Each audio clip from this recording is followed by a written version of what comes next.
শুভ সন্ধ্যা। চিত্রচিন্তা online basic photography course পঞ্চম ব্যাচের আজকে আমাদের দ্বিতীয় ক্লাস। আমাদের আজকের ক্লাসের প্রশিক্ষক দাউদ করিম ডেভিড আমাদের সঙ্গে যুক্ত আছেন। তিনি এখন তার ক্লাস শুরু করবেন। আমাদের আজকের ক্লাসের বিষয় ডিজিটাল ফটোগ্রাফি আর ডিজিটাল ইমেজিং এবং নো ইউর ক্যামেরা। শুরু করুন ডেভিড ভাই। গুড ইভিনিং, শুভ অপরাহ্ন সবাইকে। আমার নাম দাউদ, ডাকনাম ডেভিড। ফটোগ্রাফির সাথে আছি অনেক বছর, কিন্তু বেসিক্যালি আমি আসলে ফটোগ্রাফার না। মানে আমি আসলে টেকনিক্যাল ব্যাপারগুলো দিকেই একটু বেশি জোর দেই কোনো কারণে, ফাঁকিবাজির জন্য বলতে পারেন, কারণ আমার মধ্যে এস্থেটিক এটা আসে না। তো এটা একটা আহ, বড় সমস্যা, যার জন্য টেকনিক্যাল ব্যাপারটাই বুঝাবো। আসলে ভাই আমি ইয়েটা শেয়ার করবো কেমনে? হ্যালো, আমি শেয়ার করতে চাচ্ছিলাম স্লাইডটা। হ্যাঁ, আবার দেন। হ্যাঁ, এখন আসছে।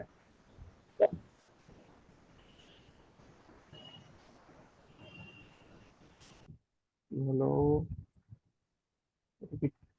শেয়ার দিলাম, তো শেয়ার দিলাম। হ্যাঁ, আসছে আসছে, স্ক্রিন আসছে। দেখা যাচ্ছে? হ্যাঁ, স্ক্রিন দেখা যাচ্ছে। আচ্ছা,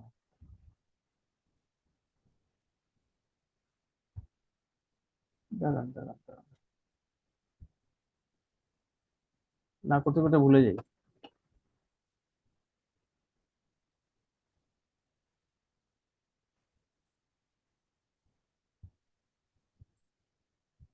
হ্যাঁ, আমরা দেখতে পাচ্ছি তো, আপনি ক্লিক করলেই তো হবে।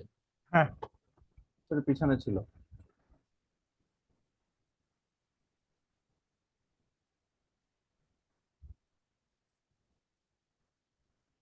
সামনে একটা স্ক্রিন চলে আসছে, এটা অফ করে দিই। দেখা যাচ্ছে? না, ওপেন হয়নি, এটা স্ক্রিনটা ওপেন হয়নি। স্লাইড।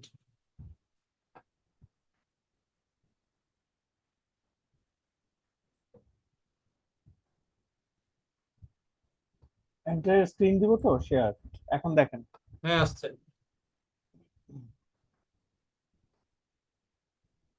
আহ, আমার আজকের টপিক হচ্ছে digital photographic system and imaging, know your digital camera. তো এই জিনিসটা বোঝাতে গেলে ফার্স্টে থেকে আমাদের আসলে ক্যামেরা মেকানিজমটা পড়িয়ে আসতে হয়। লাইট কি জিনিস, ক্যামেরা মেকানিজমের মধ্যে কোন এবার জিনিসটা। আপনার এখানে কি ফ্যান ফ্যান চলতেছে? কোথায়? আমার এখানে হ্যাঁ, ফ্যান তো দূরে। কেন? একটু বাতাসের আসছে সাউন্ড। অথবা আপনার এই মাইক্রোফোনটা একটু কাছাকাছি রাখেন। এখন? হ্যাঁ, বলুন। আচ্ছা। তো যার জন্য আমি টেকনিক্যাল ব্যাপারটা এখন বোঝানো শুরু করব। তো ফটোগ্রাফি মানে কি, বেসিকটা তো আপনারা বুঝেছেন, লাইট দিয়ে লেখা। আর এটা জানার জন্য আমাদের যেটা জানতে হবে, ক্যামেরা, ডিজিটাল ক্যামেরা সম্পর্কে জানতে হবে, লেন্স সম্পর্কে জানতে হবে, সেন্সর সম্পর্কে জানতে হবে, এফ স্টপ সম্পর্কে জানতে হবে, তারপর শাটার স্পিড, স্টোরেজ অপশন যেগুলো আছে, আমি এখানে একটা লিস্ট দিয়েছি, এগুলো সম্বন্ধে জানতে হবে। এগুলো আমি সবচেয়ে আজকে সবকিছু আহ সংক্ষেপে বুঝাবার চেষ্টা করব। প্রথমে আসে লাইট। লাইট কি জিনিস? লাইট, আমরা যেমন শব্দ 20 থেকে 20,000 এর মধ্যে, ওয়েভলেংথের মধ্যে যা আছে সেটা শুনি, কিন্তু লাইট কিন্তু আমরা সব দেখি না। ভিজিবল লাইটটা হচ্ছে ইউজুয়ালি 400 ন্যানোমিটার থেকে 700 ন্যানোমিটার পর্যন্ত ওয়েভলেংথ ওয়ালা যে ইলেকট্রোম্যাগনেটিক স্পেকট্রামের যে অংশ, সেই ফ্লোটাই হচ্ছে আমরা চোখে দেখি, বাকি কিছুই দেখি না। যেমন আপনারা একটা সিম্পল জিনিস যদি বলি, যে আহ, আমরা তো রিমোট দেখেছি, রিমোটের মাথায় একটা ছোট একটা এলইডি বাল্ব থাকে, সেটা আলোটা কিন্তু আমরা খালি চোখে দেখি না, কিন্তু আপনারা যদি মোবাইল দিয়ে দেখেন, দেখবেন কি ওখানে একটা বেগুনি রঙের বাতি জ্বলে। ঠিক তেমনি পৃথিবীর বেশিরভাগ আলোই আমরা দেখি না। আর এই সামান্য অংশটা যেটা আমরা এখানে আছে, এই এতটুকু নিয়ে আমাদের কাজ হয়। আর ডিজিটাল ফটোগ্রাফি আসা পরে সেখানে অন্যান্য আমি ওয়েভলেংথ। ইউজ করেছি রিমোট। রিমোটের কোড থেকে শুনতে পারি। জি, লাইনটা খুবই খারাপ, আমি কি আবার? হ্যাঁ, আপনি রিমোট যেটা বলছিলেন, রিমোটের সামনে যে একটা ছোট বাতি থাকে, ওই বিষয়টা আরেকবার বলা যায়। হ্যাঁ, যেটাই আমি দরকার হলে পরে একটা একটা রিমোট এনে দেখাবো। মানে রিমোটের মাথায় যে আমাদের বাতিটা থাকে, সেই বাতিটা কিন্তু আমরা খালি চোখে দেখি না, কিন্তু ওটা একটা আলো। আমি সেটা একটা এক্সাম্পল হিসেবে বলছি আর কি, যে আমাদের ভিজিবল লাইট, এই যে টোটাল স্পেকট্রাম আমরা দেখেন 0001 ন্যানোমিটার থেকে 100 মিটার পর্যন্ত যে লাইটের ওয়েভ লেংথ, তার এই সামান্য অংশটুকু আমরা শুধু দেখি, বাকি কিছুই আমরা দেখি না। আর আমাদের ফটোগ্রাফি শুধু এতটুকু নিয়েই। আর বাকি যেমন এক্স রে, গামা রে, ইনফ্রারেড, এগুলা তেমন আমাদের ফটোগ্রাফিতে তেমন কাজ করে না। ডিজিটাল ফটোগ্রাফিতে কিছু কিছু আসে। তো এক্সাম্পল হিসেবে আমি ওই রিমোটের লাইটের বাতির কথা বললাম আর কি, সেজন্য বললাম। আর এরপরে আসে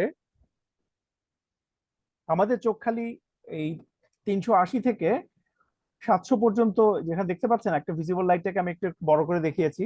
তো সেই জায়গাটার মধ্যে যেটা আছে যে এই 380 থেকে 700 ন্যানোমিটার পর্যন্ত এই ওয়েভলেংথের আলোটাই আমরা চোখে দেখতে পাই। আর এই ইলেকট্রোম্যাগনেটিক রেডিয়েশন হচ্ছে মূলত ফোটন, কণার বিচ্ছুরণ। সেটাই আলো, সেটাই ইলেকট্রোম্যাগনেটিক রেডিয়েশন, সেটাই লাইট। আর আমরা যদি এভাবে বলি যে লাইট হচ্ছে মূলত, এটা হচ্ছে প্রকৃতপক্ষে একটা শক্তি। আমরা যেভাবে জানি এনার্জি, এনার্জি বিভিন্নভাবে আসে, তো লাইট এক ধরনের এনার্জি। তো সেই এনার্জিটাকেই আমাদের বিভিন্নভাবে আমরা রেকর্ড করার জন্য ক্যামেরা বা ফটোগ্রাফি ইউজ করি। যখন সূর্যের আলো বা কোনো একটা লাইট সোর্স থেকে কোনো একটা অবজেক্টের উপরে, সেখানে আমরা একটা ফুল দেখিয়েছি, সেরকম একটা অবজেক্টের উপরে যদি আলো এসে পড়ে, তবে সেই আলোটা রিফ্লেক্ট হয়ে আমাদের চোখে এসে পড়লে আমরা সেই সেন্সটা আমাদের চোখে তৈরি করে, যেই যার ফলে আমরা এটা দেখতে পাই। ক্যামেরাও সিমিলার একটা কাজ করে থাকে এবং সেটাকে স্থায়ীভাবে রেকর্ড করার একটা সুযোগ করে দেয়। এই ফটোগ্রাফি শব্দটা প্রথম ব্যবহার করা হয়েছিল 1839 সালে, ফ্রেডরিক উইলিয়াম হার্শেলে করেছিল। তো এরপর থেকে এটা খুব ব্যবহার হয়ে আসছিল। তো আমাদের সিলেবাসে তো আগে যেগুলো আপনারা শুনেছেন যে বেসিক ক্যামেরা সম্পর্কে বলেছে, যে এখানে পিনহোল ক্যামেরা বা ক্যামেরা অবস্কিউরা এগুলো এসেছে। তো সেই জিনিসগুলাই মূলত আধুনিকায়ন হতে হতে মূলত ক্যামেরাতে চলে এসেছে। ক্যামেরা মানে মূলত অর্থটা হচ্ছে কামরা, আমরা বাংলায় যেটা কামরা বলি, একটা কক্ষ। ঠিক তেমনি ক্যামেরা হচ্ছে একটা ছোট কক্ষ। আমরা ডিজিটাল ক্যামেরা এটা ছোট, খুব ছোট একটা কক্ষ, 1 ইঞ্চি বা 1 ইঞ্চি বা 1.5 ইঞ্চি বা 1.5 ইঞ্চি বাই 1.5 ইঞ্চি, এরকম একটা ঘন আকৃতি একটা কক্ষের মধ্যে আমাদের এই ফটোগ্রাফি কাজটা হয়ে থাকে। ক্যামেরার অনেকগুলো পার্ট থাকে, আশা করি আপনারা সবাই জানেন। তারপরেও যদি আপনারা জানতে চান, আমি এটা বোঝাবো। মানে এটা বেসিক্যালি তো খুব সিম্পল জিনিস। আমি জাস্ট বলছি যে এখানে একটা মোড ডায়াল থাকবে, পাওয়ার সুইচ থাকবে, তারপর আইএসও স্পিডের জন্য সেট বাটন থাকবে, তারপর শাটার বাটন থাকবে, আর লেন্স মাউন্টের জায়গা থাকবে, মিরর থাকবে। এখন মিররলেসে মিররও থাকবে না। তো বিভিন্ন ধরনের ইয়ে থাকে আর কি, অংশ থাকে ক্যামেরার। আর ডিজিটাল ক্যামেরায় সেই অংশ তো বলতে গেলে কয়েকশো হয়ে যায়। মূলত আমার আমার কাজ হচ্ছে আজকে বেসিক ক্যামেরা বা এটা কি, এটা আস্তে আস্তে আপনাদের বোঝানো। ক্যামেরা মূলত আম, একটা, এই যে বললাম ক্যামেরা বডি বা কক্ষ আপনারা দেখতে পাচ্ছেন, এটা সেই কক্ষ, সেই ক্যামেরা। আর ক্যামেরাতে আলো প্রবেশ করানোর জন্য আমাদের একটা লেন্স লাগে অথবা একটা ফুটো লাগে ছোট। সেটা আমি একটু পরে আপনাদের আমি একটা পিনহোল ক্যামেরা দিয়ে বোঝাবো। তার আগে আপনারা দেখুন যে এখানে একটা অ্যাপারচার থাকে আর একটা শাটার থাকে। শাটারটা কাজ হচ্ছে দরজা, অ্যাপারচার কাজ হচ্ছে আলোটাকে কম বেশি করো, অনেকটা পর্দার মতো। যে আমি একটা কামরার জানলায় যদি একটা পর্দা দিই, আলো কমে যায়। পর্দা সরিয়ে ফেললে যেমন আলো বেড়ে যায়, অ্যাপারচারটা অনেকটা সেভাবে কাজ করে। আর শাটার কিভাবে কাজ করে? শাটার হচ্ছে জাস্ট পুরো জানলাটা বা পুরো দরজাটা আমি যখন বন্ধ করে দিই, যে একটা কাঠের দরজা যদি বন্ধই করে দিই, তাহলে ওদিক দিয়ে কোনো আলো আসবে না। সেটা হচ্ছে শাটার। তার মানে মূলত আলো প্রবেশ করানোর জায়গাতেই এই দুইটা অবস্টাকল রাখা হয়। যে একটা অবস্টাকলের কাজ হচ্ছে আলোটাকে কন্ট্রোল করা, সেটা আমি ব্যাখ্যা করবো একটু পরে। আর আরেকটার কাজ হচ্ছে আলোটাকে কতক্ষণের জন্য সেন্সর বা ফিল্মের উপর এসে পড়বে সেটা নিয়ন্ত্রণ করা। মূলত এটা নিয়ে হচ্ছে বেসিক ক্যামেরা। ক্যামেরা যখন আমরা আসলে সবসময় আলোর একটা অবজেক্ট বা একটা ছবি আমরা কিন্তু আমাদের চোখে উল্টা দেখি, কিন্তু আমাদের চোখের ভেতর ক্যামেরা যেভাবে প্রসেসিং করে ঠিক তেমনি অটোমেটিক প্রসেসিং হয়ে সেটা উল্টোটাকে আবার পাল্টা উল্টো করে সেটাকে সোজা করে ফেলা হয়। আপনি দেখবেন যখন একটা আমরা উত্তল লেন্স বা একটা কনভেক্স লেন্স ইউজ করি অথবা একটা পিনহোল ক্যামেরা একটা ফটো ইউজ করি, তখন হয় কি অবজেক্ট থেকে উপরের প্রান্তের আলোর রশ্মিগুলো আস্তে আস্তে নিচের দিকে যায়, মানে আস্তে আস্তে মানে দ্রুতই নিচের দিকে যায়, এবং ঠিক মাঝখানে যেগুলো থাকবে সেগুলো একইভাবে উল্টো দিকে যেতে থাকবে, আর নিচেরটা যাবে সম্পূর্ণ উল্টা দিকে। তার মানে যেটা যেদিকে আছে সেদিকে উল্টো দিকে চলে যাবে। এটা হচ্ছে লেন্সের ধর্ম। সেই লেন্সের ধর্ম অনুযায়ী এই ক্যামেরার বা পিনহোল ক্যামেরার কাজটা হয়ে থাকে। আমরা যখন এখানে আমি পিনহোল দিয়ে বোঝাবার চেষ্টা করছি, আর এখন আমি দিচ্ছি লেন্স। লেন্সও একই কাজ করে, লেন্স করে আরো ডিটেইল। পিনহোল ক্যামেরাতে দেখবেন ছবি আপনারা যদি করে থাকেন দেখবেন যে ছবিটা খুব ঝাপসা হয়, কিন্তু লেন্সে সেটা অনেক শার্প হয়, কারণ লেন্সের ডিটেইলিং ভালো, আলোটা অনেক স্বচ্ছভাবে প্রবেশ করে যেহেতু লেন্সটা স্বচ্ছ বেশি, এবং যার জন্য ইমেজ কোয়ালিটিটা অনেক ভালো হয়। যে এখানে আমরা দেখবো যে পিছনে ফিল্ম প্লেন, যেখানে আমাদের আগে পুরোনো আমলে আমরা যেখানে ফিল্ম ইউজ করতাম, আর সেখানে এখন আমরা সেটাকে রিপ্লেস করেছি সেন্সর দিয়ে। সেন্সর মানে তো বুঝেন যে যে কোনো জিনিস আমার সেন্স করানো মানে হচ্ছে সেন্সর। এখানে সেন্সরটা শুধুমাত্র লাইট সেন্স করে। তো লাইট সেন্সরটা কি সেটা আমি একটু পরে আরেকটু এলিবোরেটলি বলবো। তো সেখানে সে আরো ডিটেইলে সেটা রেকর্ড করতে পারে। তো পয়েন্ট এন্ড শুট বলতে মূলত আমরা একটা ক্যামেরা যেটা দিয়ে আমরা শুধুমাত্র ছবিটা তুললাম, এবং তোলা মাত্র আমাদের কোনো ফোকাসিং এর ব্যাপার না, লাইট কন্ট্রোলের ব্যাপার নেই, আমরা ইচ্ছা মতো তুলে ফেলতে পারি, that is point and shoot. এখন মানুষ বেশি মোবাইল ফোন ইউজ করে, তো ক্যামেরা ফোন বা এগুলাতে হচ্ছে কি যে আপনি খুব তাড়াতাড়ি কিছু দ্রুত ছবি তুলতে পারবেন। মানুষ যেগুলা চায় যে ইদানিং ডিজিটাল ক্যামেরার ব্যবহারটাও কমে গেছে, সবাই আসলে মোবাইলের উপর চলে আসছে, কারণ সেখানে কম্প্যাক্ট অবস্থায় সবই পাওয়া যায়। যার জন্য ক্যামেরা ফোনের প্রচলনটা বেসিক ডিজিটাল ক্যামেরাকে রিপ্লেস করে ফেলছে।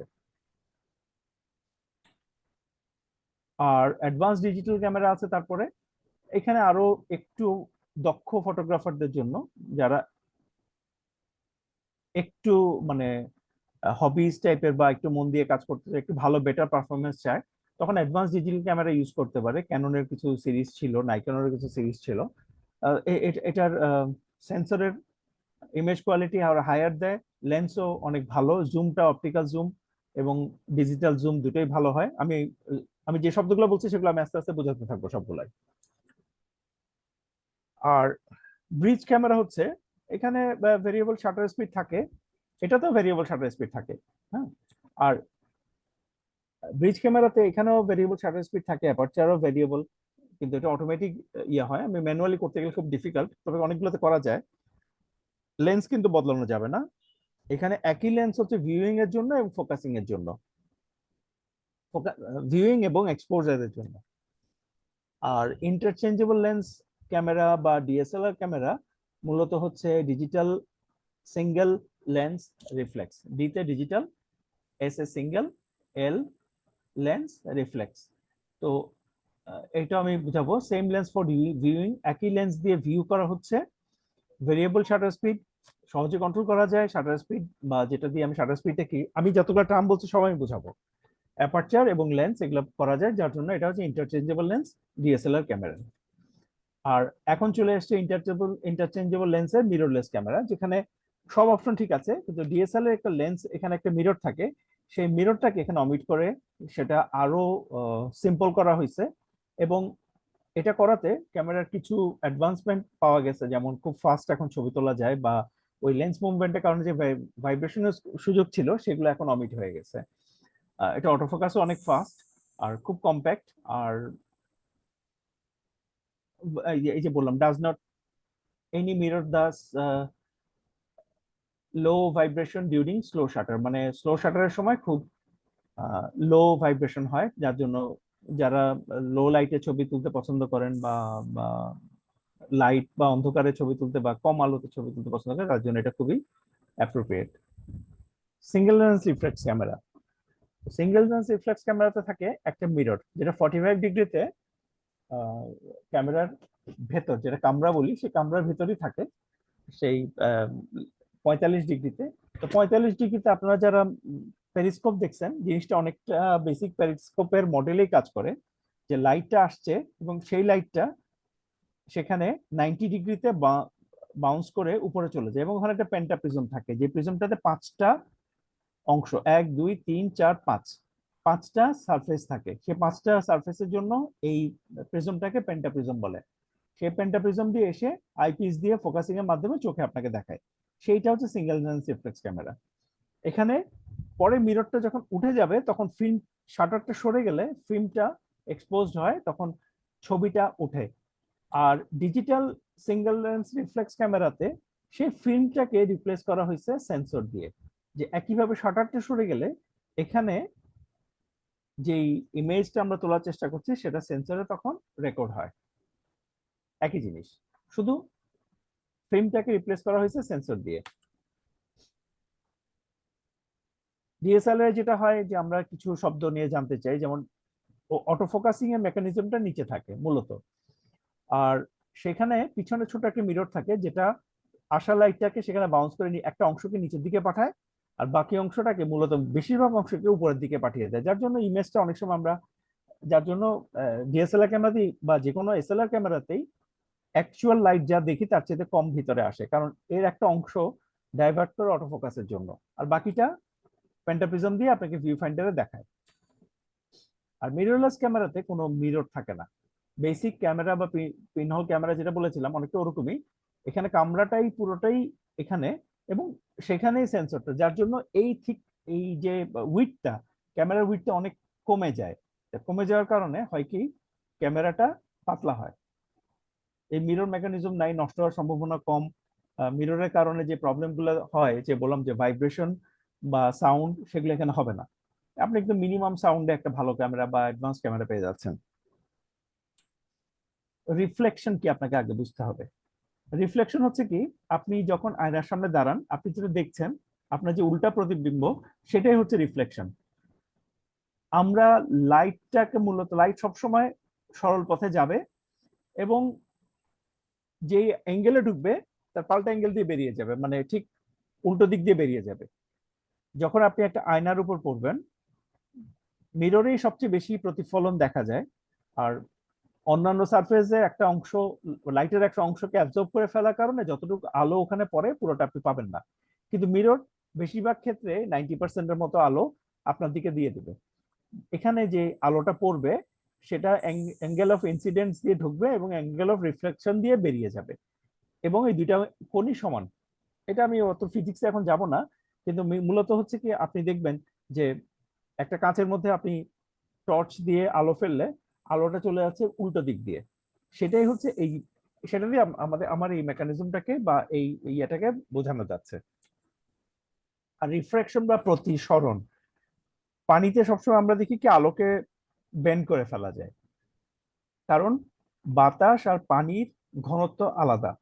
আলো এক ঘনত্বের বস্তু থেকে অন্য ঘনত্বে, ভিন্ন ঘনত্বে যখন যায়, যেমন এখানে বাতাস এবং পানি, আমি এভাবেও ধরতে পারি এটা বাতাস এটা কাঁচ, তখন দেখবেন একটা অ্যাঙ্গেল অফ রিফ্রাকশনটা অ্যাঙ্গেল অফ ইনসিডেন্স থেকে কমে যাবে।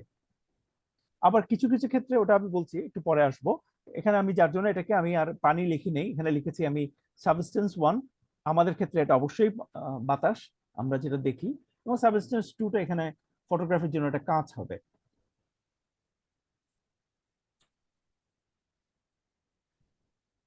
এখন রিফ্রাকশন, যেটা আমি প্রতিসরণ, দ্বিতীয় অংশটা, প্রথম অংশটা না, এটা রিফ্রাকশনটা যখন আমি গ্লাস দিয়ে করব, প্রত্যেকটা গ্লাসের একটা ফোকাল লেন্থ থাকে, মানে আমি যখন একটা আলো ফেলবো, দুইটা আলো ফেলবো, দুইটা আলো একটা বিন্দুতে যে একত্র হবে, সেটা হচ্ছে ওই কাচের জন্য ফোকাল লেন্থ।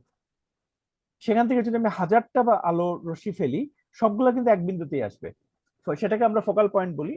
এই ফোকাল পয়েন্টটা যেখানে মিলে সেটা হচ্ছে ফোকাল পয়েন্ট, আর যে ডিস্টেন্সে মিলে সেটা হচ্ছে ফোকাল লেন্থ, কত দূরে, আর যে জায়গাটা মিলে পয়েন্টটা হচ্ছে ফোকাল পয়েন্ট। এই প্রতিসরণের কারণেই কাঁচের বিভিন্ন জায়গা দিয়ে সেই অ্যাঙ্গেল অফ রিফ্রাকশনটা কমে যায়। আপনি দেখতে পাচ্ছেন এখানে সোজা ঢুকছে, যেটা সোজা যাবে সবসময় প্রতিসরণের ক্ষেত্রে যেটা 90 ডিগ্রিতে ঢুকবে পারপেন্ডিকুলারলি, সেটা সরাসরি 90 ডিগ্রিতে আগাতে থাকবে, মানে সরাসরি আগাতে থাকবে। বাকিগুলো সবগুলা তার দিক পরিবর্তন করবে। আর ডাইভার্জিং লেন্স, এই ক্ষেত্রে দেখবেন কি লাইট কিন্তু উল্টো দিকে চলে যাচ্ছে, যেটা কনকেভ লেন্স যদি আমরা ব্যবহার করি কনভেক্সের জায়গায়, সেখানে আলোটা বাইরের দিকে চলে যাওয়ার একটা টেন্ডেন্সি থাকে। সেখানে এই দুই ধর্মটাকেই মূলত ফটোগ্রাফিতে ব্যবহার করা হয়, এই দুটো ধর্ম। এই যে কনভেক্স লেন্স বা উত্তল লেন্সের আলো সবগুলোকে একদিকে নিয়ে আসার প্রবণতা, আর কনকেভ লেন্স সেটার আলো বাইরের দিকে নিয়ে যাওয়ার প্রবণতা, এই দুটো নিয়েই কিন্তু ফটোগ্রাফি হয়। আর প্রত্যেকটা লেন্সেরই একটা ডিস্টরশন থাকে, ব্যারেল ডিস্টরশন বলে, আপনি দেখতে একটা ব্যারেলের মতো। তো ব্যারেল ডিস্টরশন ইমেজ ম্যাগনিফিকেশনের কারণে আপনি একটা ম্যাগনিফাইং গ্লাস নিয়ে ওটা দেখতে পারবেন। যখন আপনি ম্যাগনিফাই করতে যাবেন তখন দেখবেন কি এটা যেখান দিয়ে দেখছেন বাইরের দিকে এটা আস্তে আস্তে বাঁকা হতে থাকবে। এগুলো সবগুলো আমি কাঁচের ধর্ম বুঝাচ্ছি, মানে লেন্সের ধর্ম বুঝাচ্ছি। এই ধর্মগুলো আপনি বুঝলে লেন্সটা কেন জটিল, এত কেন দাম, সবই বুঝতে পারবেন।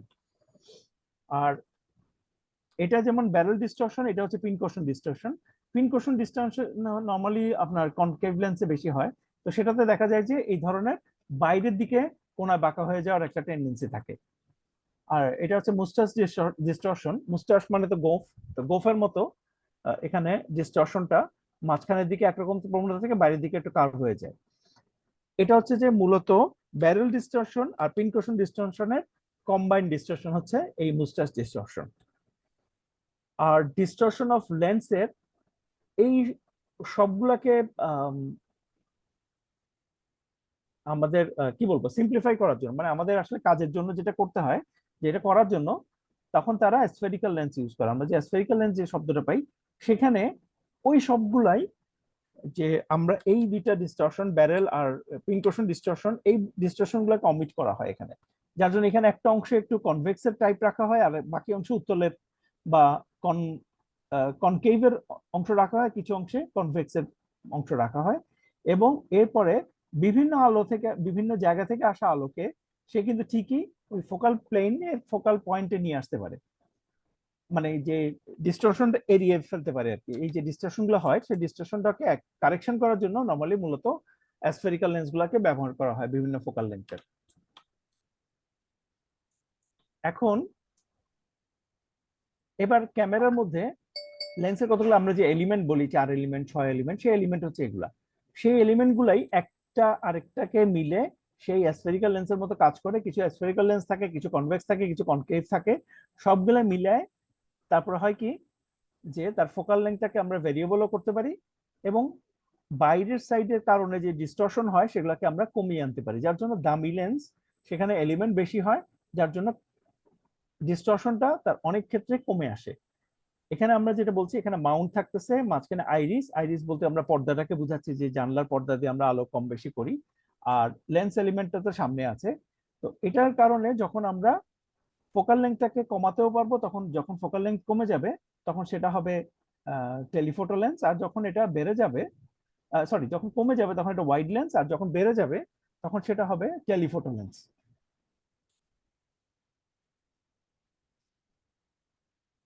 কোনো কোনো ক্যামেরা লেন্সের, দামি ক্যামেরা লেন্সে 15টা এলিমেন্ট পর্যন্ত থাকে, এটার দাম $1000 $1500 পর্যন্ত উঠে যায়। এবং এটার মূলত বড় কারণ হচ্ছে এই ধরনের স্ফেরিক্যাল লেন্স গুলো ওখানে ব্যবহার করা হয়। স্ফেরিক্যাল লেন্সই আসলে মূলত সবচেয়ে এক্সপেন্সিভ লেন্স। যেমন আমি এখানে একটা ক্যানন EF 14mm f2.8 লেন্সের কাটঅ্যাওয়ে ভার্সন দেখাবার চেষ্টা করছি। এখানে স্ফেরিক্যাল লেন্স আছে এইখানে, তারপরে কনভেক্স আছে, কনকেভ আছে। তো বিভিন্ন রকমের কম্বাইন্ড লেন্স আপনি দেখেন একটা একটার মধ্যে বসে গেছে, এমন করে বসে। এখানে এলিমেন্ট কয়টা, 1টা 2টা 3টা 4টা 5টা 6টা 7 8 9 10 11 12 13টা এলিমেন্ট। এই 13টা এলিমেন্ট দিয়ে এই লেন্সটাকে নিখুঁত করার চেষ্টা করা হয়েছে, যার জন্য এখানে ডিস্টরশনটা একদম কমে যাবে। এটা টেলিফোটো লেন্সের চেয়ে অনেক কমপ্লেক্স, যার জন্য এটার প্রাইসও অনেক বেড়ে যায়।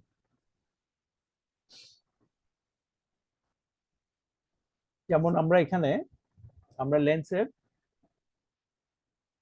ইয়ে দেখতে চাচ্ছি যে মানে ফোকাল লেন্স সরি ফোকাল ডিস্টেন্সটা যদি আমরা মানে ফোকাল লেন্থটা কমানো বাড়ানো হলে কি হতে পারে, যে ইমেজটা যেটা বড় হয় বা ছোট হয়, ফোকাল লেন্থ ফোকাল লেন্থ কমে যাবে বা বেড়ে যাবে। এবং এটার মাধ্যমে হয় কি, আমরা যখন এটাকে সামনে নিয়ে আসি বা পিছনে নিয়ে যে হয় কি, আমি যদি সামনে একটা ছবি তুলি যেটা ছোট দেখাবে, তারপর যখন আমি একটু পিছনে নিয়ে যাব, যখন ফোকাল লেন্থটাকে আমি বাড়িয়ে দেবো যেটা বলেছিলাম একটু আগে, তখন ছবিটা একটু বড় হয়ে যাবে, তখন এটাকে আমরা টেলিফটো এফেক্ট বলি।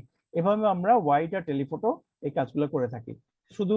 কিন্তু পর্দাটা যেহেতু সেন্সর, যেহেতু আমরা সামনে পিছনে করতে পারি না, এই কাজটা মূলত লেন্সই করে থাকে। লেন্সের মধ্যে যে এলিমেন্ট গুলো থাকে সেগুলো সামনে পিছনে হয় যখন আমরা ফোকাসিং করি এবং যখন আমরা জুম করি, তখন করে তারা ফোকাল লেন্থটাকে ইমেজের সাইজটাকে বড় ছোট করা যায়। এটাকে বলে অ্যাঙ্গেল ভিউ ইন ডিগ্রি, মানে অ্যাঙ্গেল অফ ভিউজ। যে আমরা যখন ওয়াইড লেন্স আমরা যদি একটা ব্যবহার করি, 8 মিলিমিটার একটা ফিশাই লেন্স যদি ইউজ করি, সেটা অলমোস্ট 180 ডিগ্রি কভার করতে পারে। যখন এটা 28 মিলিমিটারে যাবে, সেটা 75 ডিগ্রিতে অ্যাপ্রক্সিমেটলি মূলত কভার করে। যখন এটা আস্তে আস্তে যত ফোকাল লেন্থ বাড়তেছে, আপনি খেয়াল করেন ডিগ্রিটা কিন্তু কমতেছে। এভাবে জুমটা হয় এবং টেলিফটো এফেক্টটা আসে। মানে আমি এ একটা অংশকে বড় করে দেখতেছে, আর এ সেই বড় অংশের একটা নির্দিষ্ট জায়গাকে দেখছে, যার জন্য সে অনেক ডিটেল দিতে পারে। টেলিফটো লেন্স একটা পার্টিকুলার জায়গার জন্য সেটাকে ওই যে 36-24 মিলিমিটার ফরম্যাটে বা ফুল ফ্রেম ফরম্যাটে নিয়ে আসে, যার জন্য এখানে আমরা এই যে বড় একটা ইমেজ করতেছে, সেই ইমেজটাকে ছোট অংশকে সে এখানে ক্রপ করে বড় করে দেখায়, যার জন্য সেখানে দেখবেন যে ডিগ্রিটা কমে গেছে কিন্তু মিলিমিটার বা ফোকাল লেন্থে বেড়ে গেছে। এই যে এখানে একটু বুঝবেন যে আমরা যদি 21 মিলিমিটার একটা লেন্স ইউজ করি, তাহলে যে ওয়াইডনেসটা পাবো, আমরা যখন 50 মিলিমিটার ইউজ করবো সেই ওয়াইডনেসটা অনেক কমে যাবে। তখন এই জায়গাটা আপনি দেখেন পাশের পাশের জায়গাটার যে অ্যাঙ্গেল অফ ভিউ সেটা এখানে কমে গেছে।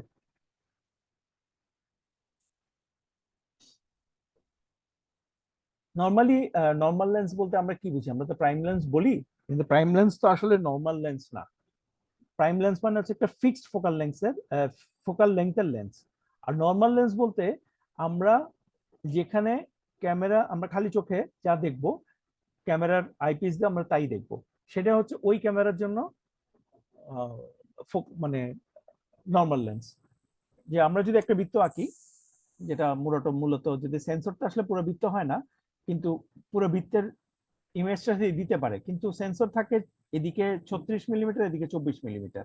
আর সেটা যদি আমরা কর্ণ আঁকি, সে ডায়াগোনাল আঁকলে এই ডায়াগোনালটা যত মিলিমিটার হবে সেটাই মূলত, সেটাকে আমরা ওই মিলিমিটারের লেন্সটা এই সাইজের, এই 35 মিলিমিটার সেন্সর বলে, আমরা যখন ফিল্মে ইউজ করি তখন 36 মিলিমিটার হয়, সেটার জন্য এটা হচ্ছে ফোকাল লেন্থ। এবং ওই লেন্সটা ব্যবহার করলে সেখানে 1:1 ভিউ পাওয়া যাবে। মানে আমি খালি চোখে যা দেখবো ক্যামেরাতে তাই দেখবো। এবার আসে আমরা জুম কাকে বলি। জুমটা তো আমরা একটু আগে দেখালাম। এখানে অপটিক্যাল জুম বলতে বোঝায় নর্মালি আমরা লেন্সের মাধ্যমে যে জুমটা করি, এটা হচ্ছে অ্যাকচুয়াল জুম বা ট্রু জুম। এই জুমটা হচ্ছে কি, আমি লেন্সটাকে সামনে পিছনে করে বা এলিমেন্টটাকে সামনে পিছনে করে আমরা অবজেক্টটাকে কাছে নিয়ে আসার চেষ্টা করছি। আর তাতে ইমেজের ডিটেইলিংটা অনেক বেশি হয়। আর ডিজিটাল জুম কি করে, ওই একটা সিমুলেটেড জুম করে, যে যেই অংশটাকে আমি দেখতে যাচ্ছি সেটাকে সে সিমুলেটেড জুম করে এনলার্জ করে। এই এনলার্জটা করার কারণে ক্যামেরার অ্যাকচুয়াল লেংথ অফ লেন্স মানে ফোকাল লেন্থটা চেঞ্জ হচ্ছে না, শুধু সফটওয়্যার দিয়ে কাজটা করা হচ্ছে, যার জন্য ইমেজের রেজুলেশন কমে যাচ্ছে, কিন্তু মনে হচ্ছে যে জুম করা হয়েছে। যেমন এখানে অরিজিনালি রাখলে, আমি যদি একটা খরগোশের ছবি এভাবে তোলার পর এটা অরিজিনাল, সেখানে যদি আমি 10x অপটিক্যাল ইউজ করি, তাহলে আমরা যে ডিটেইলিংটা পাচ্ছি, কিন্তু আমরা যখন ডিজিটালি ইউজ করব, সে দূরে থেকে দেখলে হয়তো আপনার কাছে একই লাগতে পারে, কিন্তু আপনি যখন কাছে আসবেন দেখবেন কি এখানে পিক্সেল গুলা বোঝা যায়, যার জন্য ডিজিটাল জুমে ডিটেইলিংটা কম হয় অপটিক্যাল জুমের চাইতে।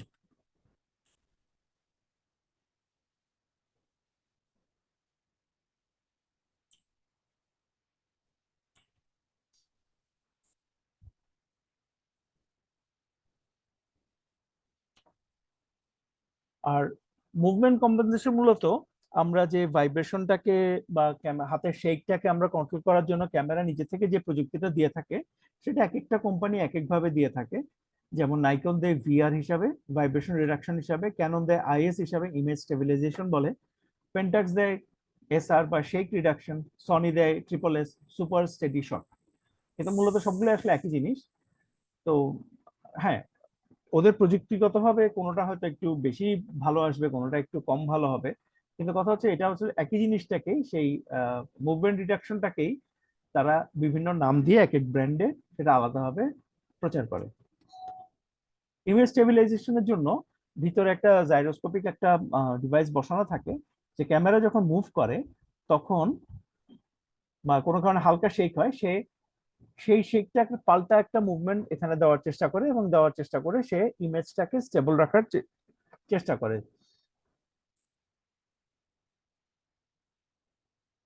অপটিক্যাল ভিউ ফাইন্ডার বুঝায় এখন, যে আমরা এতক্ষণ এসএলআর নিয়ে বুঝতেছিলাম, যে অপটিক্যাল ভিউ ফাইন্ডার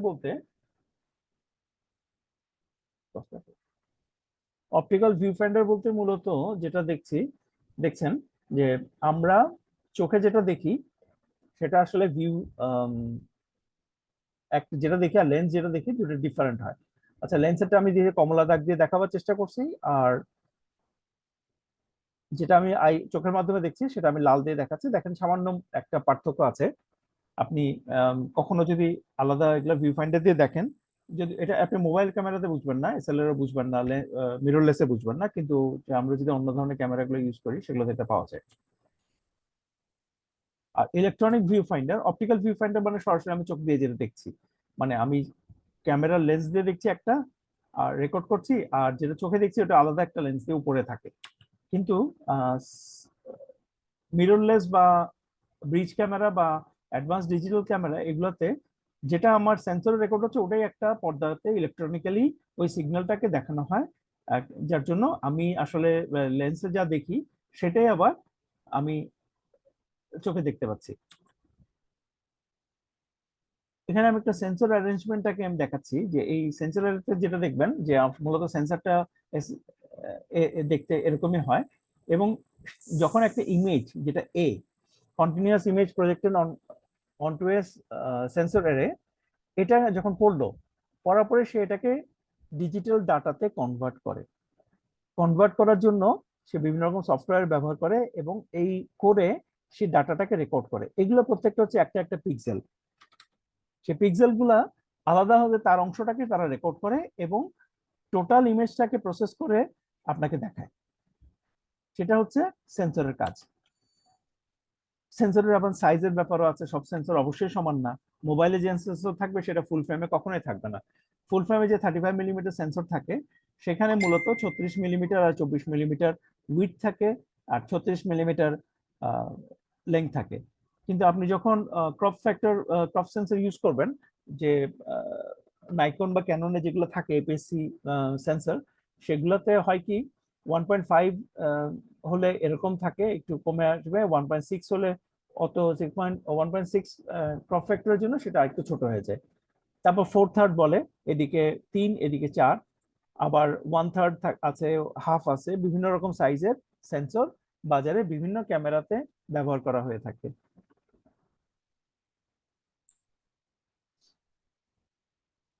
ওই জিনিসটাকে আমি এখানে আপনাদের সেন্সর ডায়াগোনাল মানে কর্ণটা কত, সেই কর্ণ ডায়াগোনাল দিয়ে এটা নর্মাল লেন্সের মাপটা পাওয়া যায়। যেমন 35 মিলিমিটার ফুল ফ্রেমের জন্য নর্মাল লেন্স 44 মিলিমিটারের মতো, সেটা আমরা যেহেতু তার জায়গায় আমরা 50 মিলিমিটার ইউজ করি, তার জন্য 50 মিলিমিটারে একটু হলেও এনলার্জ হয়ে যায় ছবিটা। আর এখানে টোটাল এরিয়াটা আমি স্কোয়ার মিলিমিটারে দেখাবার চেষ্টা করছি। আর ক্রপ ফ্যাক্টর কোনটাতে কত, যেমন আমার যদি 35 মিলিমিটারে যদি আমার 1 থাকে, যে আমি যেটা দেখছি সেটাই পাই, কিন্তু এপিএসসি এইচ এর মধ্যে ওটা 1.26 ক্রপ ফ্যাক্টর হয়, মানে একটু এনলার্জ অবস্থা দেখা যাবে।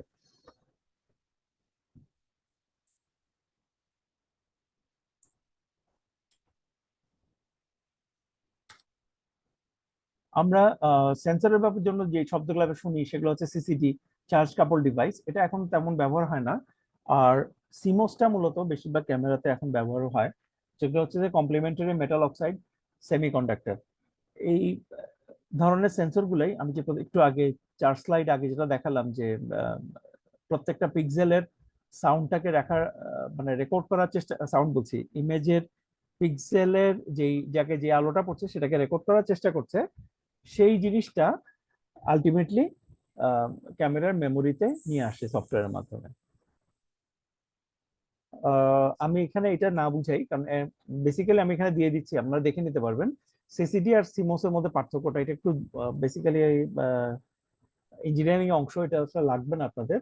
সিমোসটা কি করে, বিল্ড ফর ইওর সিমোসে যেহেতু silicon more sensitive to light, সেখানে সেমিকন্ডাক্টর গুলো সিলিকন বেসড হয়। এটা হচ্ছে মূলত এর বেসিকটা আর কি। আর সিসিডি প্রথম আবিষ্কার হয়েছিল 1970 সালে বেল ল্যাব, এবং এরপরে বিভিন্নভাবে বিভিন্ন কোম্পানি সেটাকে ইন্ট্রোডিউস করেছিল। কোডাক প্রথমে একটা নাইকন এফটির জন্য একটা অ্যাডাপ্টার বানিয়েছিল, যেটা 90s-এ ডিজিটাল ছবি তোলার জন্য অপটিক্যাল ফিল্মে, অপটিক্যাল ক্যামেরাতে তো এটা করেছিল। এরপরে আস্তে আস্তে 1996-97 দিকে সনি ম্যাভিকা ক্যামেরা আসছিল, যেটা ফ্লপি ডিস্কে ছবি রেকর্ড করতো। এরপরে আস্তে আস্তে তো আপনারা দেখতেই পারলেন যে ক্যানন নাইকন 2000 সালের পর থেকে তারা তাদের প্রযুক্তি ইনভেন্ট করে ডিজিটাল ক্যামেরাটাকে পপুলার করে ফেললো। এরপরে ফুজি আসলো, তারপর সনি আসলো, আসতেই থাকলো আর কি। বর্তমানে এই সিসিডি আর সিমোস বিভিন্ন সেন্সর গুলো বিভিন্ন জিনিসে ব্যবহার হয়। আপনারা আপনাদের দৈনিক জীবনে অনেক কিছু দেখবেন, আপনারা মোবাইলে পাবেন, আপনারা টেলিভিশনে পাবেন, সরি মোবাইলে পাবেন, আপনারা ওই যে সিসিটিভি ক্যামেরা আছে সেখানে পাবেন, আপনারা বিভিন্ন রকম যে এটিএম মেশিন আছে সেখানে পাবেন, গাড়ির পিছনে থাকে, গাড়ির সামনেও থাকে ইদানিং। তো বিভিন্নভাবে এগুলো ব্যবহার এখন অনেক বেড়ে গেছে। আর Philips, Sharp, Dalsa, Fuji, Sony, Kodak, Polaroid বিভিন্ন কোম্পানি মূলত এইগুলা তৈরি করে থাকে। সনি নাম তো দেখছেন, তো এরাই মূলত বিভিন্ন জনকে তাদের সেন্সর গুলো সাপ্লাই দিয়ে থাকে। যেমন সনি নিজেরটা নিজে ব্যবহার করে, আবার যেমন ফুজিটা ফুজি নিজে ব্যবহার করে, সনিটা পেন্টাক্সও ব্যবহার করে। এভাবে আস্তে আস্তে মানে সাপ্লাইয়ার কিন্তু মূলত ওগুলা লিমিটেড। আবার চাইনিজ কিছু ব্র্যান্ডও আছে। মূলত ডিজিটাল ফটোগ্রাফিটা কি, যখন একটা ছবি তোলা হয় ক্যামেরা এটাকে নিজে নিজেই পিক্সেলে ভেঙে নেয়, ভেঙে নেওয়ার পরে সেটাকে অ্যানালগ থেকে ডিজিটাল ফরম্যাটে রূপান্তর করে। আমি যে একটু আগে দেখিয়েছিলাম এই ছবিটা, যে এ তে আমি যে অ্যানালগ ইমেজটা দেখছি সেটাকে সে ডিজিটাল ইমেজে কনভার্ট করে নিয়েছে। ডিজিটাল পিক্সেলটাকে ওখানে যে ইমেজগুলা সেই ডিটেইলিংটা থাকে সেটাকে সে কালার ইমেজে কনভার্ট করে। তারপরে যে মেমোরি কার্ড আছে সেই মেমোরি কার্ডে সেটাকে স্টোর করে, এটাকে পরে আমরা বিভিন্নভাবে ক্যামেরা থেকে ট্রান্সফার করে আমরা এটাকে দেখতে পাই। পিক্সেল মূলত পিক্সেলের কারণ, মানে পিক্সেল শব্দটার দিয়ে ওখান থেকে মেগাপিক্সেল শব্দটা আসছে। মানে মূলত আমরা যে ম্যাট্রিক সিস্টেম ব্যবহার করি, যে কিলো, সরি মিলি, সেন্টি, ডেসি, ডেকা, হেক্টো, কিলো, ঠিক তেমনি এখানে মেগাপিক্সেলে হচ্ছে কি তার চেয়ে বেশি। সেখানে যখন আপনি দেখবেন যে আমরা যদি আগে যেগুলো আমরা ছোটখাটো সেন্সরের ক্যামেরা ইউজ করতাম, যে 640x480 পিক্সেল, সেটাকে গুণ করলে আপনারা যা পাবেন সেটা হচ্ছে তার পিক্সেলের এরিয়া। ঠিক তেমনি 1216x912 পিক্সেল, 1600x1200, এটা যখন গুণ করবেন আমরা পাবো মূলত যেটা পাবো 160, 1600 আর 16×32, তার মানে 1920।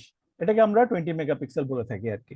এটা যেমন 1216x912 নিলে এখানে 11,09,000 টোটাল পিক্সেল হয়, এবং এই পিক্সেলটার কারণে এটাকে 1.1 মেগাপিক্সেল বলা হয়। ঠিক তেমনি এটা দিয়ে এটা গুণ করলে যেটা পাওয়া যায় এটা 1.92 হয়, সেটাকে আমরা 2 মেগাপিক্সেল বলি।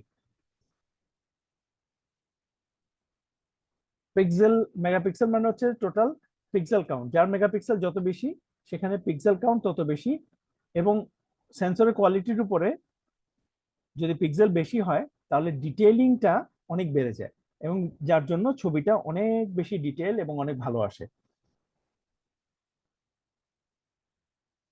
এখন 200 মেগাপিক্সেলের ক্যামেরা চলে এসছে, নর্মালি যে ডিএসএলআর গুলো ব্যবহার করা হয় সেগুলো তো 30-40 থাকে, কিন্তু মোবাইলে তো আপনারা শুনেছেন যে 150 মেগাপিক্সেল 200 মেগাপিক্সেল অনেকটা চলে আসছে। সেগুলা অনেক ছোট, যার জন্য সেই পিক্সেলের সাইজটার কারণে ডিজিটাল একটা ডিএসএলআর ক্যামেরা আর একটা মোবাইল ক্যামেরার মধ্যে ছবির পিক্সেল বেশি হলেও মোবাইলের চেয়ে ডিএসএলআর ক্যামেরার ডিটেইলিংটা বেশি আসে।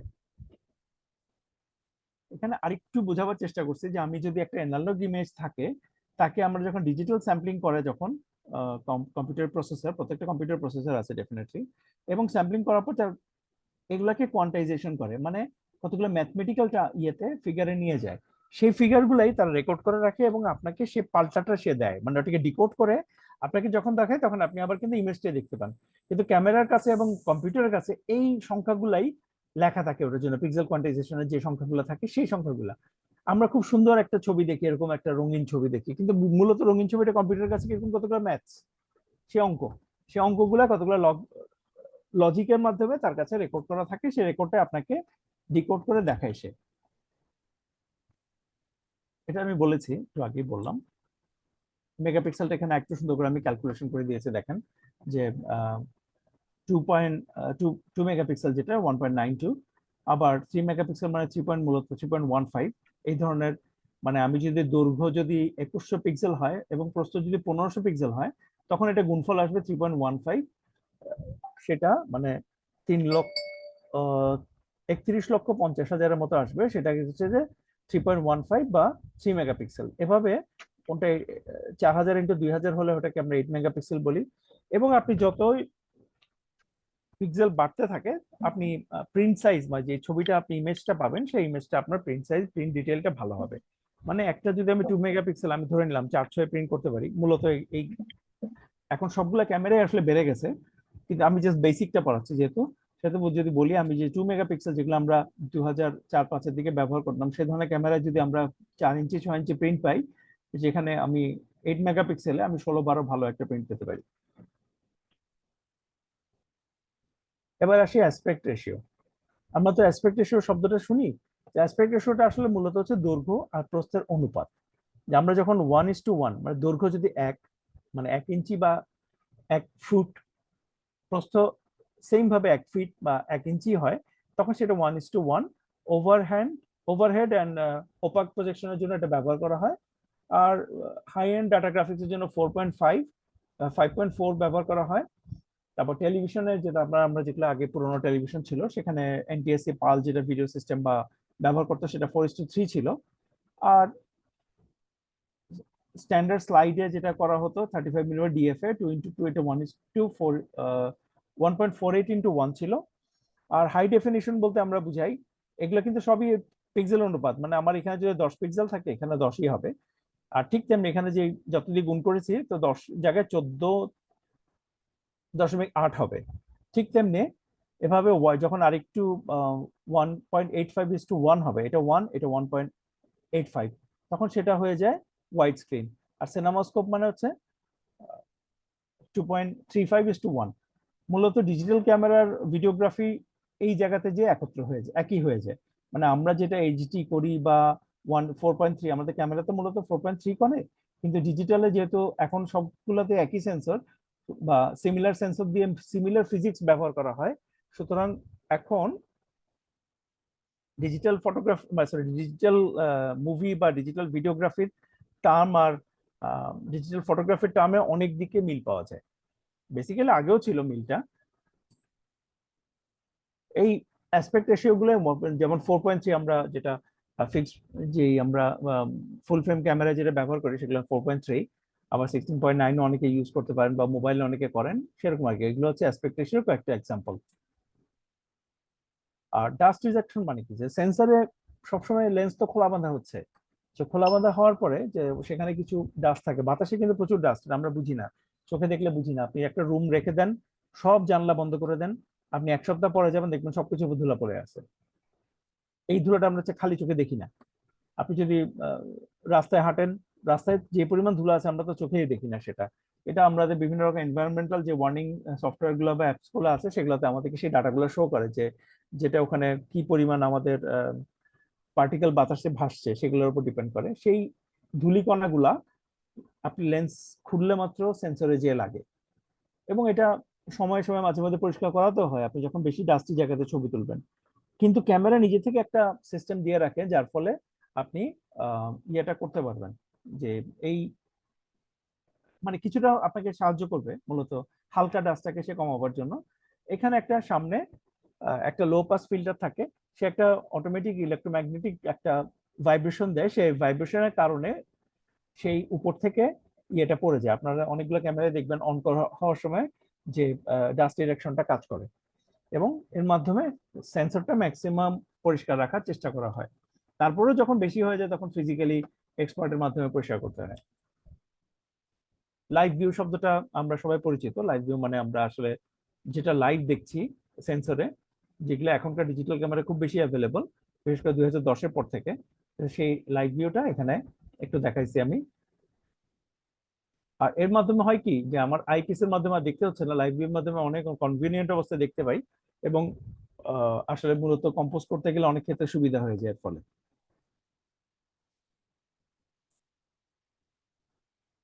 অ্যাপারচার, অ্যাপারচার হচ্ছে কি ওই যে বললাম যে একটা ক্যামেরাতে যে পরিমাণ আলো ঢুকবে, মানে আলো বেশি লাগবে না কম লাগবে, সেটা কন্ট্রোল করি আমি পর্দা দিয়ে।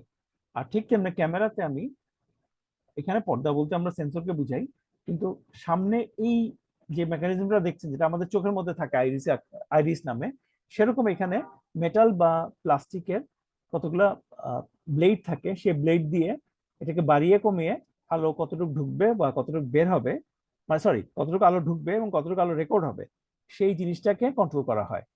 এবং এটাকে আমরা বলি অ্যাপারচার। এটাকে ডিজিটাল টার্মে এফ স্টপ বলে। একই জিনিস, অ্যাপারচার আর এফ স্টপ একই জিনিস। এটার ফিগারের ভ্যালু হচ্ছে 1.8 টু 32 হতে পারে বা আরো বেশিও হতে পারে। যত হায়ার হবে তত কম আলো ঢুকবে। 1.8 বলতে আমি একটু এখানে ইলাবোরেট করি, যে আমি যদি খালি চোখে আলো যেটা দেখছি এটা যদি 1 হয়, 1:1, যেমন খালি চোখে যদি 1 হয়, 1.8 মানে হচ্ছে কি আমি এটাকে সেই আলোকে 1.8 দিয়ে ভাগ দিতে হবে। ভাগ দিলে যা হবে, তার মানে আমি প্রায় অর্ধেক আলো ক্যামেরা দিয়ে রেকর্ড করতে পারবো 1.8-এ। যখন আপনি একটা প্রাইম লেন্স ইউজ করবেন একটু দামি, যে মনে করেন 1.4, তখন সে 1.8-এর চেয়ে বেশি আলো নিচ্ছে, কারণ তখন ওই আলোর পরিমাণকে আপনার ভাগ দিতে হবে 1.4 দিয়ে।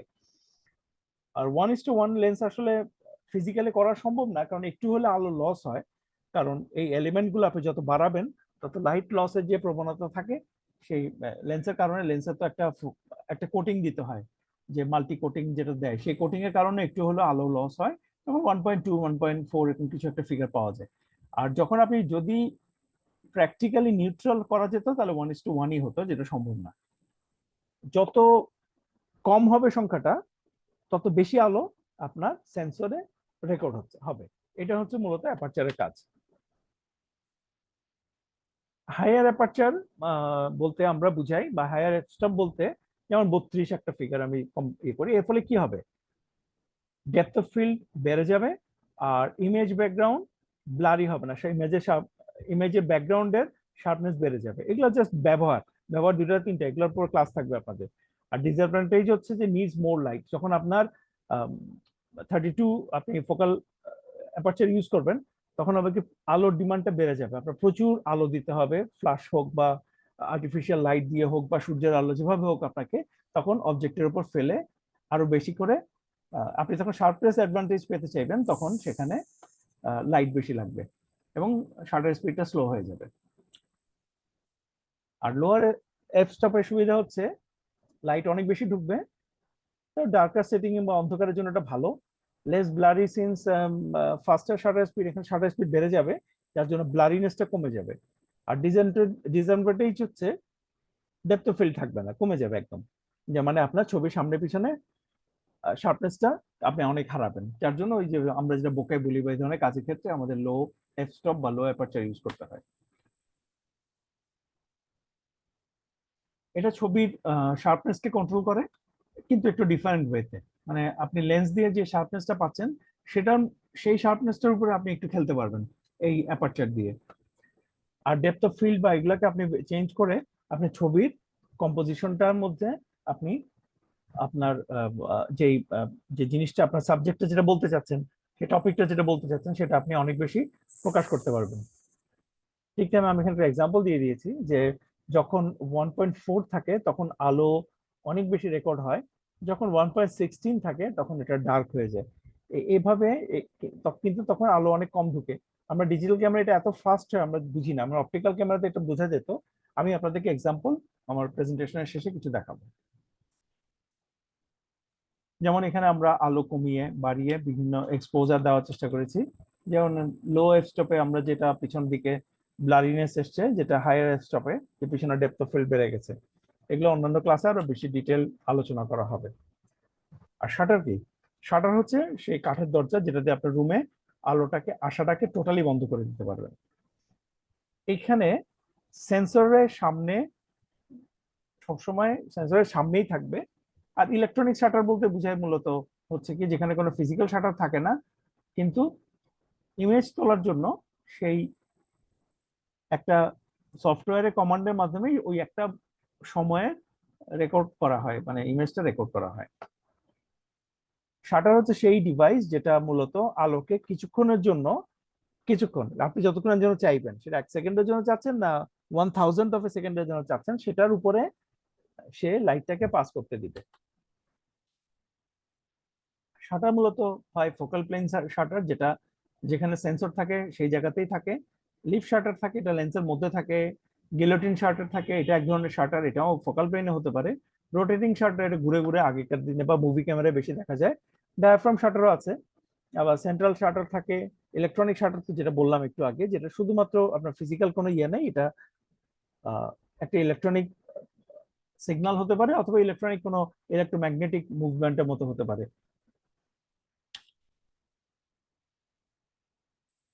শাটার কি? শাটার হচ্ছে আপনি যেমন চোখের পলক ফেললেন, একটা পলক আপনি খুব দ্রুত ফেললেন বা অনেকক্ষণ ধরে তাকিয়ে থেকে ফেললেন, ঠিক তেমনি দরজাটা আমি কতক্ষণ খোলা রাখবো, খুলে বন্ধ করে দিলাম আর খুলে আস্তে আস্তে বন্ধ করলাম, দুটোর মধ্যে তো পার্থক্য আছে।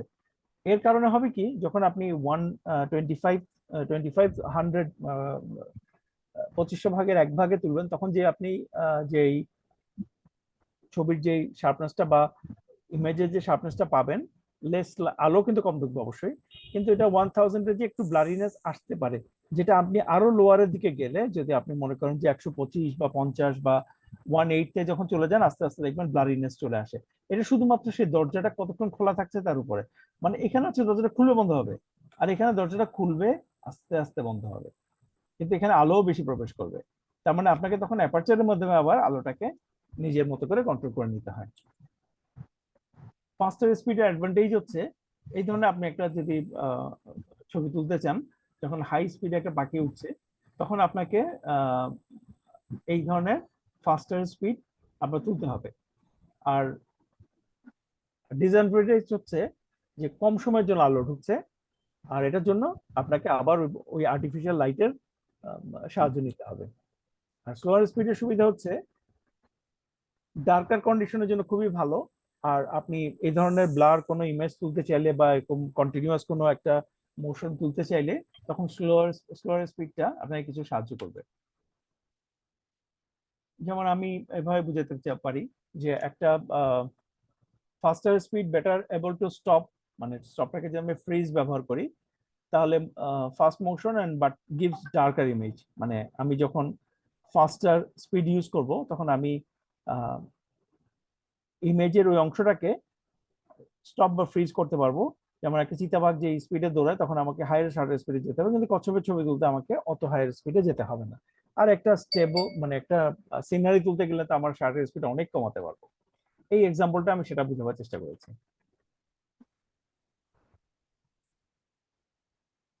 একটু আগে আমি যেভাবে দেখালাম একটি জিনিসকে, এবার আমি শাটার স্পিড দিয়ে এক্সপ্লেন করলাম যে শাটার স্পিডে আমি যখন স্লো দিব তখন আলো অনেক বেশি আসবে, লাইটের যে শাটার স্পিডের মাধ্যমে লাইট কমানো বাড়ানো যে সুবিধাটা। আর যখন আমি হায়ার শাটার স্পিড দিব, তখন এই আলোটা অনেক কমে যাচ্ছে। ঠিক তেমনি এখানে দেখাচ্ছি, আমি এখানে একটা হায়ার শাটার স্পিডের একটা ছবি, আর এখানে একই ছবি লোয়ার শাটার স্পিডে। আপনি যখন একটা স্পোর্টস রানারের ছবি তুলবেন, সেটা আপনি যত হায়ার স্পিডে তুলবেন, যে আপনি ছবিটা আপনি স্থির পাবেন, যেটা আপনি লোয়ার শাটার স্পিডে আস্তে আস্তে সেটা আপনি হারাতে থাকবেন। যেমন আমি এখানে একটা এক্সাম্পল দিচ্ছি, যে 1/15 অফ এ সেকেন্ডে আপনি ফ্যানের ব্লেড গুলো দেখতে পাবেন না। আবার আপনি যখন 1/25 অফ এ সেকেন্ডে করছেন, 1/25 অফ এ সেকেন্ড মানে 125 ভাগের 1 ভাগ, এই ফিগারটার অর্থ হচ্ছে 125 ভাগের 1 ভাগ সেকেন্ড, তখন আপনার ফ্যানগুলোর অবস্থান বুঝতে পারছেন। এবার আপনি যখন 400 করলেন, তখন আরেকটু ডিটেল পাচ্ছেন, 500 করলে আরো ডিটেল, এভাবে ছবি ধরে রাখার সুযোগটা আমার বেড়ে যায়।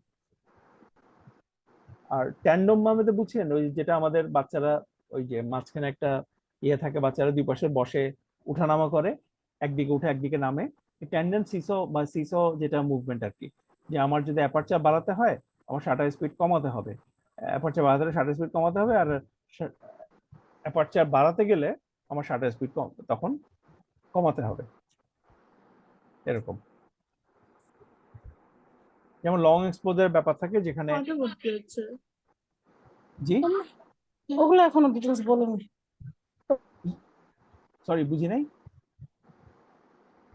জহির ভাই কন্টিনিউ করেন।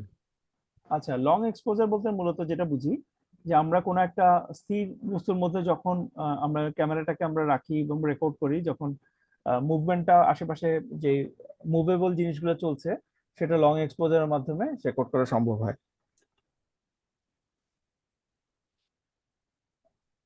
ফিল্ম ক্যামেরাতে কি হয়, যে ফিল্ম আমরা যে আইএসও বা ফিল্ম স্পিড বলি, আমরা ডিজিটাল ক্যামেরাতে ফিল্ম স্পিড শব্দের ব্যবহারই করি না, যার জন্য ফিল্ম স্পিডটা অনেকে বুঝবেন না, কিন্তু ফিল্ম ক্যামেরার ব্যাপারে তখন ফিল্ম স্পিডটা চলে আসে।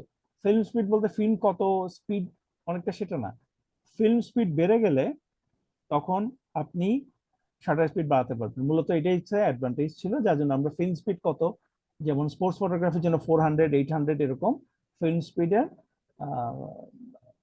ফিল্ম ব্যবহার করা হতো। আর স্লোয়ার স্পিডে মূলত হতো স্লো বা ডোমেস্টিক ছবিগুলো করা হতো আর কি। ফাস্টার ফিল্মে হচ্ছে এনলার্জমেন্টের জন্য সমস্যা হতো, কারণ ওখানে হচ্ছে কি গ্রেইন গুলো বড় থাকতো, আমরা গ্রেইন যে সিলভার ব্রোমাইডের যে গ্রেইন গুলো থাকতো, সেই গ্রেইন গুলো ওখানে দানা মোটা হতো, কিন্তু যখন ফাইন হতো, মানে আমি যখন স্লো স্পিডের দিকে যেতাম, তখন কিন্তু এটা ফাইন হয়ে যেত, যার জন্য হাইয়ার শাটার ফিল্ম স্পিডে তখন সেটা একটা গ্রেইনি হতো, যে গ্রেইনিটাকে আমরা এখন ডিজিটালটা আমি ইউজ করি নয়েজ বলে, একই জিনিস, যে তখন আমরা ছিল গ্রেইন বা দানা, এখন সেটা হয়ে গেছে নয়েজ। নয়েজ মানে রেডিও চলার সময় যে একটা যখন আপনি পরিষ্কার শুনবেন তখন তো পরিষ্কার শুনলেন, কিন্তু বাকি সময় যে হিসিং সাউন্ডটা হয় সেটা হচ্ছে নয়েজ। ঠিক তেমনি ছবির মধ্যে এটা এক ধরনের নয়েজ, যেটা আপনাকে বিরক্ত লাগবে, কিন্তু ওটা অনেক ক্ষেত্রে আপনি অ্যাভয়েড করতে পারবেন না। ডিজিটাল ক্যামেরাতে আইএসও বা ফিল্ম স্পিডটা লাইটের সেন্সিটিভিটি, সেন্সরের লাইটের সেন্সিটিভিটি হিসাবে মূলত কাজ করে।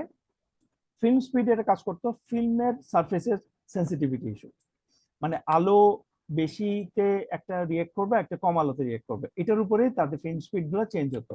আর ডিজিটাল ক্যামেরাতে তো হয়ে গেল সেন্সরের সেন্সিটিভিটি, যখন হাই আইএসও ভ্যালু হচ্ছে, sensor will be more sensitive to light, মানে অনেক বেশি সেন্সিটিভ হবে, meaning it will take less light to get the right exposure. মানে হাই আইএসও হলে এর কম আলোতেই সে একটা ভালো বা সঠিক এক্সপোজার দিতে পারবে। Similar to film speed in 35 millimetre, মানে 35 মিলিমিটার ফিল্ম স্পিড যে কাজটা করতো ডিজিটাল ক্যামেরাতে, এই আইএসওটা একই কাজ করে।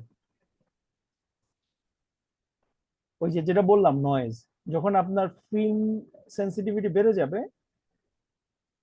তখন অনেকগুলো যে ডট চলে আসে, সেই ডটগুলো particularly noticeable in the darker areas of your photo, মানে যেখানে আপনার অন্ধকার থাকে ছবি, সেই জায়গাগুলোতে নয়েজগুলো বেশি চোখে পড়ে।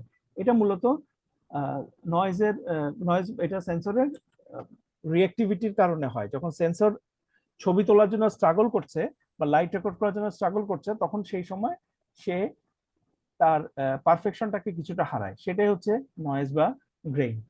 দেখেন যে আমরা যখন আমি বড় হলে তো মানে বড় একটা ইয়েতে আমরা হয়তো বুঝি না, কিন্তু আমরা ছোট একটা অংশ যদি আমরা একটু বড় করে এনলার্জ করে দেখতে পাই তখন সেখানে গ্রেইনগুলো বোঝা যায়। এখানে আমি একটা ডিজিটাল নয়েজের একটা ছবি দিয়েছি। এবার আসি আমরা স্টোরেজ অপশনে। স্টোরেজ অপশন তো অনেক রকম। আমরা প্রথমে তো আমরা ব্যবহার করতাম যে মূলত বিভিন্ন রকমের বড় যে কার্ডগুলা আছে, কমপ্লেক্স ফ্ল্যাশ কার্ডগুলা। পরে আমরা মূলত এসডি কার্ডই ব্যবহার করি। আর মোবাইলে তো এই ধরনের ছোট মাইক্রো এসডি কার্ড ব্যবহার করা হয়। সনি মাঝখানে একটা মেমোরি স্টিক বের করেছিল, এটা খুব একটা পপুলার হয়নি, কিন্তু শুধুমাত্র ওদের ক্যামেরায় ব্যবহার হতো। পরে ওরাও এসডি কার্ডে চলে এসছে। এই এসডি কার্ডে এটা হচ্ছে কম্প্যাক্ট ফ্ল্যাশ বা সিএফ কার্ড। এটা প্রথমে মেমোরি কার্ড হিসেবে বাজারে এসেছিল, এবং এটা মূলত আপনার প্রথম দিককার ডিএসএলআর গুলোতে বেশি দেখা যেত। এরপরে তো মাল্টিমিডিয়া কার্ড আসলো, smart media card, memory stick, XD, secure digital বা এসডি কার্ড। সিটি এখন সেই এসডি কার্ডই বেশি পপুলার, 24 মিলিমিটার 32 মিলিমিটার সাইজের, এটা থিকনেস বোধহয় 2 মিলিমিটার। তারপরে হোয়াইট ব্যালেন্স। স্যার আমি আমি একটু অ্যাড করি, আমি একটু বলি। সেটা হচ্ছে এখানে আমরা আমাদের যারা নতুন নিউ কামার আছেন তাদের উদ্দেশ্যে আপনি একটু যদি একসাথে বলেন যে এটা ক্যামেরার সাথে এক্সেসরিজ কি কি লাগে, এই পয়েন্টগুলো যদি একটু বলতেন তাহলে একটু আমাদের জন্য সুবিধা হতো। না, অ্যাক্সেসরিজটা আমি পরে বলবো, ওটা আমি কোশ্চেনের আনসার গুলোতে পরে যাবো। আমি জাস্ট এখন আমি ক্যামেরার ইয়েগুলো বুঝাচ্ছি, তার মেকানিজম অংশগুলো বুঝাচ্ছি। অ্যাক্সেসরিজ আমি পরে যাই। এরপরে মানে আমি টার্মস গুলোকে আপনাদেরকে আগে পরিচিত করার চেষ্টা করছি, এবং আমি এরপরে কোশ্চেনের আনসারে যাব। আপনারা যেগুলো জানতে চাচ্ছেন, আমি আর রাসেল ভাই, আশিস দা আছে, আমরা এগুলো আনসার করব। এরপরে আসে হোয়াইট ব্যালেন্স। হোয়াইট ব্যালেন্সটা কি? হোয়াইট ব্যালেন্সটা মূলত যে একটা আলো আমি যেটা দেখছি, যে সাদার অ্যাকচুয়াল সাদা যে সেন্সটা ডেভেলপ করা, সেটাই। যখন আপনি লাইটটা ওয়ার্ম হয়, ওয়ার্ম মানে হচ্ছে কি টেম্পারেচার বেশি থাকে, মানে সেই লাইটের যেই মানে কুলের মধ্যে আপনি যেটা সাদা ভাবটা পাবেন, ওয়ার্মের মধ্যে একটা রেডিশ টোনটা চলে আসে। এই কারেকশনটা দিলে ছবির মধ্যে যে ইয়েটা পাওয়া যায়, অ্যাকচুয়াল ইমেজটা তখন চলে আসে। আর এক্সপোজার মোড, বিভিন্ন ক্যামেরাতে আপনারা যারা ক্যানন ব্যবহার করেন তারা এই ধরনের কিছু শব্দ পাবেন, manual, time value, aperture value, program. আর নাইকনে অ্যাপারচার, শাটার স্পিড, প্রোগ্রাম এভাবেই থাকে। টাইম ভ্যালু বলতে মূলত শাটারকে বুঝায় ক্যাননে। অ্যাপারচার প্রায়োরিটি বলতে অ্যাপারচার ভ্যালু, মানে আমি একটা ছবি তুলবো, তখন আমি অ্যাপারচার ভ্যালুটাকে ফিক্সড করে, অ্যাপারচারটা আমি যদি মনে করেন যে 5.6 দিয়ে ছবি তুলবো, সেটাকে তখন এবার শাটার স্পিডটা ক্যামেরা নিজে থেকে দিতে থাকবে বিভিন্ন রকম আলোর উপর কেন্দ্র করে, সেটা হচ্ছে অ্যাপারচার ভ্যালু। আর যখন আপনি টাইম ভ্যালু বা শাটার প্রায়োরিটি, যখন আমি একটা নির্দিষ্ট শাটার দিয়ে রাখবো, মনে করি 125 দিয়ে রাখলাম, বা অ্যাপারচার ক্যামেরা যখন নিজে থেকে দিবে, সেটা হচ্ছে অ্যাপারচার শাটার প্রায়োরিটি। শাটারকে প্রায়োরিটি দিচ্ছে, সেটাকে ইয়েতে বলে টাইম ভ্যালু। আর ম্যানুয়াল মানে আপনি অ্যাপারচার আর শাটার দুটাকে আপনি নিজের মতো করে পরিবর্তন করে নিচ্ছেন। আর সিন মোড তো থাকে, যে প্রোগ্রামগুলা বেসিক্যালি বিভিন্ন রকম প্রোগ্রাম দেওয়া থাকে এখনকার ডিজিটাল ক্যামেরায়, যে সুবিধা মতো লাইটটাকে বাড়িয়ে মানে সে বিভিন্ন অবস্থা, বিভিন্ন আলো এগুলো দেখে সে নিজে থেকে কিছু ইমেজটাকে নিজে থেকে প্রসেস করার চেষ্টা করে। যারা একটু কম দক্ষ তারা অনেক ক্ষেত্রে ব্যবহার করে। তো এটাতে হয় কি, যে ছবিগুলো জেনারেল কিছু ইয়ে পাওয়া যায়, কিন্তু আপনার যেটা চাহিদা, যখন আপনি একজন ফটোগ্রাফার হিসাবে যে আপনার যে চাহিদা, সেটা হয়তো আপনি অ্যাচিভ করতে পারবেন না। তারপরে এরকম কিছু সিম্বল থাকে, সিম্বল গুলা যখন flash of, portrait mode, landscape mode, এরকম বিভিন্ন সিম্বল বিভিন্ন ক্যামেরাতে আপনারা দেখবেন। তো ক্লোজ আপ মোড, সেই মোড গুলাও থাকে বিভিন্ন ডিজিটাল ক্যামেরায়। সেই মোড গুলা সাথে আপনারা আপনাদের ম্যানুয়াল, প্রত্যেকটা ক্যামেরাতে একটা ম্যানুয়াল দেওয়া থাকে। ম্যানুয়ালটা যদি আপনারা দেখেন, সেখানে কিছু মোটামুটি ইলেবোরেটলি দেওয়া থাকে। তো সেখানে আপনারা পাবেন, ডিসকাশনের মাধ্যমে আপনারা অনেক কিছু জানতে পারবেন এগুলো সম্পর্কে।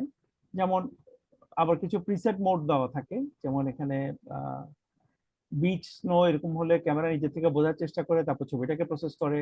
তারপরে ফায়ারওয়ার্কস এর জন্য দিয়ে রাখলে এরকম করে। তো এই ধরনের বিভিন্ন রকম অপশন আমরা বিভিন্ন ক্যামেরাতে দেখে থাকি। তারপরে সিঙ্গেল শট আছে, যখন আপনি সিঙ্গেল শট দিবেন মানে হচ্ছে যে আমি একটা ছবি তুলবো, তারপরে কন্টিনিউয়াস ব্রাস্ট আমরা যখন অটোমেটিক দিয়ে থাকবো তখন একটার পর একটা ছবি উঠবে, তারপর আপনি ওখান থেকে নিচে থেকে বাছাই করে নিতে পারবেন। সেলফ টাইমার দিয়েও ছবি তোলা যায়। তারপরে মিটারিং সিস্টেম আছে, যে প্রত্যেকটা ক্যামেরাতে মিটারিং সিস্টেম থাকে, মানে যে আলোটা প্রবেশ করলো, কারণ আপনি তো আসলে জানছেন না যে ছবিটা কেমন আসবে। আপনি কত আইএসও দিয়েছেন, কত শাটার স্পিড, কত অ্যাপারচার দিলেন, এবার ছবিটা কি মানে আপনার পারফেক্ট এক্সপোজার পেলো কিনা সেটা বোঝার জন্য আপনাকে সাহায্য করবে ক্যামেরার মিটারিং সিস্টেমটা। সেই মিটারিং সিস্টেমের মধ্যে সেন্টার ওয়েট মিটারিং থাকে, যেটা খুব পপুলার এক সময়। এখন মানে বিশেষ করে মূলত পুরোনো ক্যামেরাগুলোতে বেশি থাকতো, কিন্তু ডিজিটাল ক্যামেরাতে এখন ম্যাট্রিক্স থাকে বা ইভ্যালুয়েটিভ থাকে। তো এখানে হচ্ছে কমপ্লেক্স মিটারিং, বিভিন্ন জায়গা থেকে মানে সেন্সরের বিভিন্ন জায়গা থেকে লাইটটাকে সে ক্যালকুলেট করে একটা পারফেক্ট ইমেজ দেওয়ার চেষ্টা করে। স্পট মিটারিং দেয় একটা নির্দিষ্ট এলাকায়, মানে সেন্টার বলছি ইমেজের সেন্সরের কোন জায়গা থেকে আপনি স্পটটা নিবেন সেটার উপরে ডিপেন্ড করে আপনি এই স্পট মিটারিংটা ব্যবহার করবেন। ইউজুয়ালি এটা টোটাল সেন্সরের 4% এলাকা থেকে আপনার রিডিং নেয়, সেটার উপরে আপনাকে একটা ইমেজ দিবে। আর তারপরে আছে পার্শিয়াল মিটারিং। পার্শিয়াল মিটারিং মূলত 13.5%, 14% এর মতো এলাকা একটা নিয়ে আপনাকে একটা পার্শিয়াল একটা মিটারিং দিবে, এবং এর ফলে হবে কি ওই আপনি যে জায়গাটা সিলেক্ট করে দিবেন সেই জায়গার মধ্যে এই লাইটটাকে ক্যালকুলেট করার চেষ্টা করবে, যার জন্য এটা সেন্টার ওয়েটের চেয়ে বেটার। তারপরে তো আছে বিভিন্ন রকম fixed focus, manual focus, auto focus, বিভিন্ন রকম ব্যাপার স্যাপার। তারপরে তো ট্রান্সফারের ব্যাপার আছে। তো ট্রান্সফারিং আপনি ছবিটা তোলার পরে মেমোরি কার্ড থেকে ট্রান্সফার বিভিন্ন ভাবে করা যায়। ব্যাটারিজ আছে, ব্যাটারিজ তো ক্যামেরার একটা বড় অংশ এখন। যে একটা সময় আমরা যে ফুল ম্যানুয়াল ক্যামেরা ব্যবহার করতাম যেখানে কোনো ব্যাটারি কাজ ছিল না, এখন পুরো ক্যামেরাতেই ব্যাটারি ছাড়া কিছুই কাজ করে না।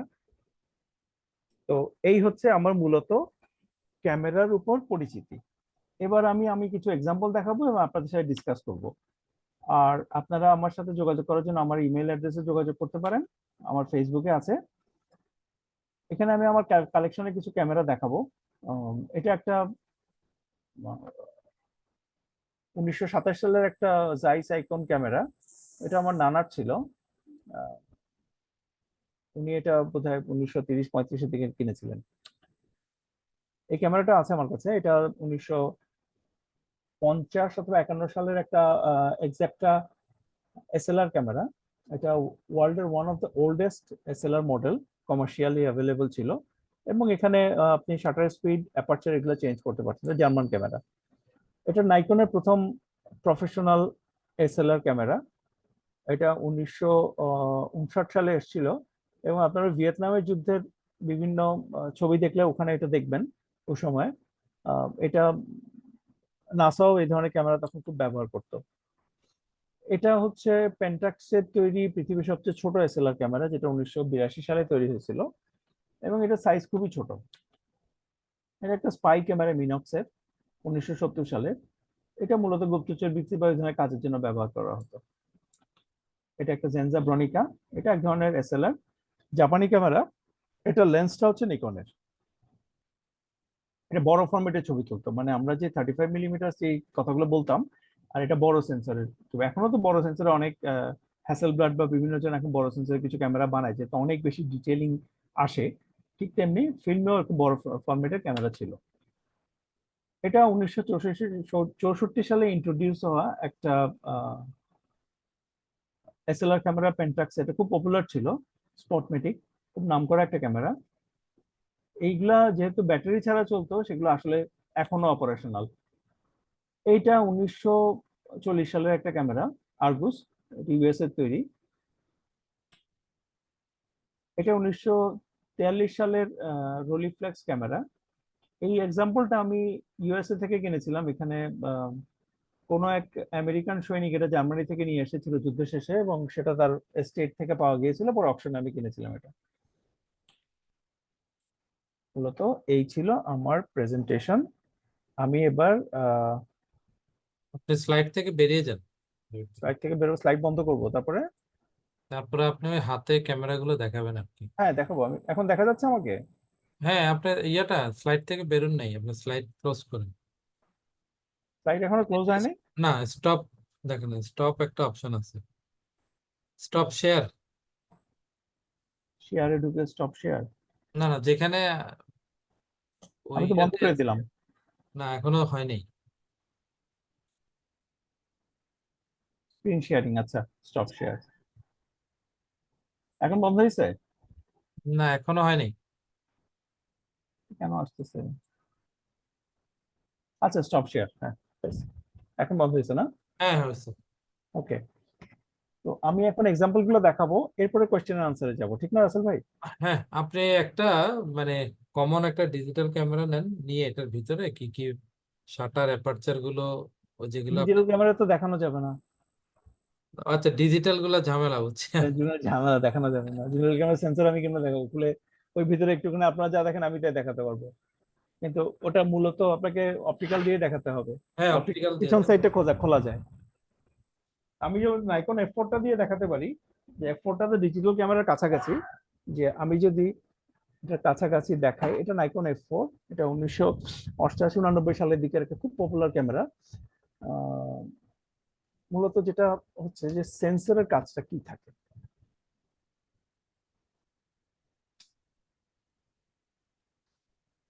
আমরা এখন এখানে আমরা ফিল্মটা ব্যবহার করতাম, এই যে জায়গাটা এটা হচ্ছে সেন্সর, সরি সেন্সরটা থাকতো এটার জায়গাটাতে, এখানে যে যেটা আমাদের ফিল্ম থাকতো, ফিল্ম।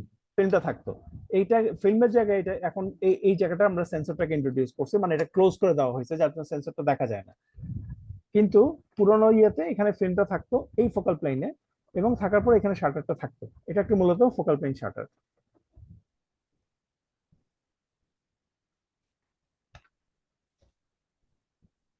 ভিতরে যে মিররটা দেখছেন, সেই মিররটা হচ্ছে সেই ইন্টারচেঞ্জেবল লেন্স ক্যামেরা বা ডিএসএলআর ক্যামেরা যে লেন্সটা থাকে, এটা অনেকটা সিমিলার ওটার মতোই, যার জন্য এটা দিয়ে দেখালাম।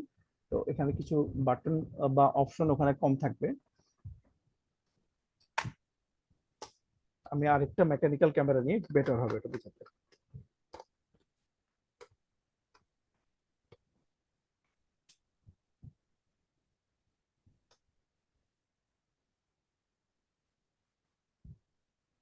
এটা নাইকন F1 বা নাইকন F19, 1959 সালের ক্যামেরা।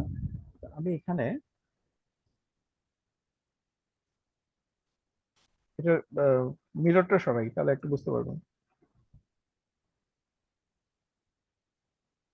বা F2টা দিয়ে বোঝানো যায়।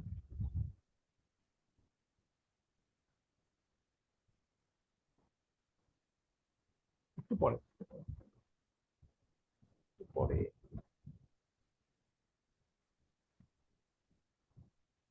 আমি আসলে একটা কাটারে দিয়ে বোঝালে বোধহয় ভালো হবে। এইখানে আমাদের ফিল্মটা থাকে, উপরে থাকে পেন্টাপ্রিজমটা, যে পেন্টাপ্রিজমটা দিয়ে আমরা ডিএসএলআর ক্যামেরা দেখি। এই যে বললাম 5টা তল, একটা, দুইটা, তিনটা, চারটা, আর এই যে 5টা পিছনের দিকটা সহ 5টা, এখানে একটা লেন্স থাকে দেখার সুবিধার জন্য, যেটা আমরা ডায়োপ্টার কন্ট্রোলের মাধ্যমে বাড়ায় কমায় দিতে পারি, শার্পনেস বাড়ায় কমাতে পারি, বা চোখের সাথে আমরা অ্যাডজাস্ট করে দিতে পারি, সেটা উপরে বসানো থাকে। তারপর সামনে একটা মিরর থাকে,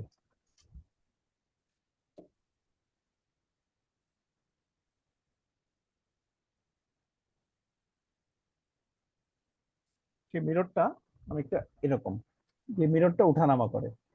আমি এখানে প্রিজমটা থাকে, এবং করার পরে এই যখন মিররটা উঠে যায়, তখন এখান দিয়ে আমি এখানে শাটারটা বসানো থাকে। শাটারটা দেখতে এমন, সেই শাটারটা খোলা বাঁধা হয়।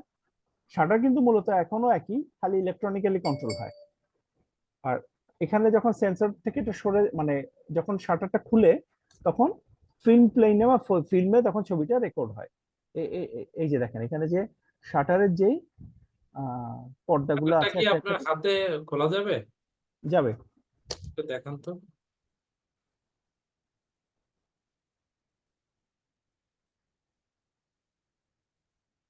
কেমনি যেন ঘুরাইতে হয় ভুলে যাই।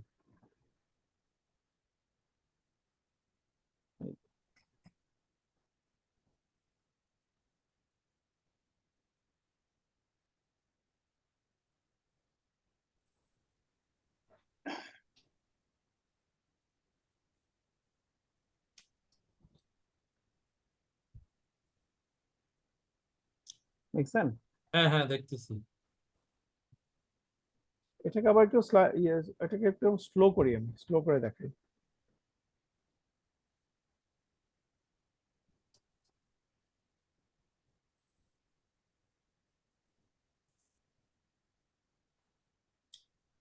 এখন স্পিডটা বেড়ে গেল, আমি একটু স্লো করি।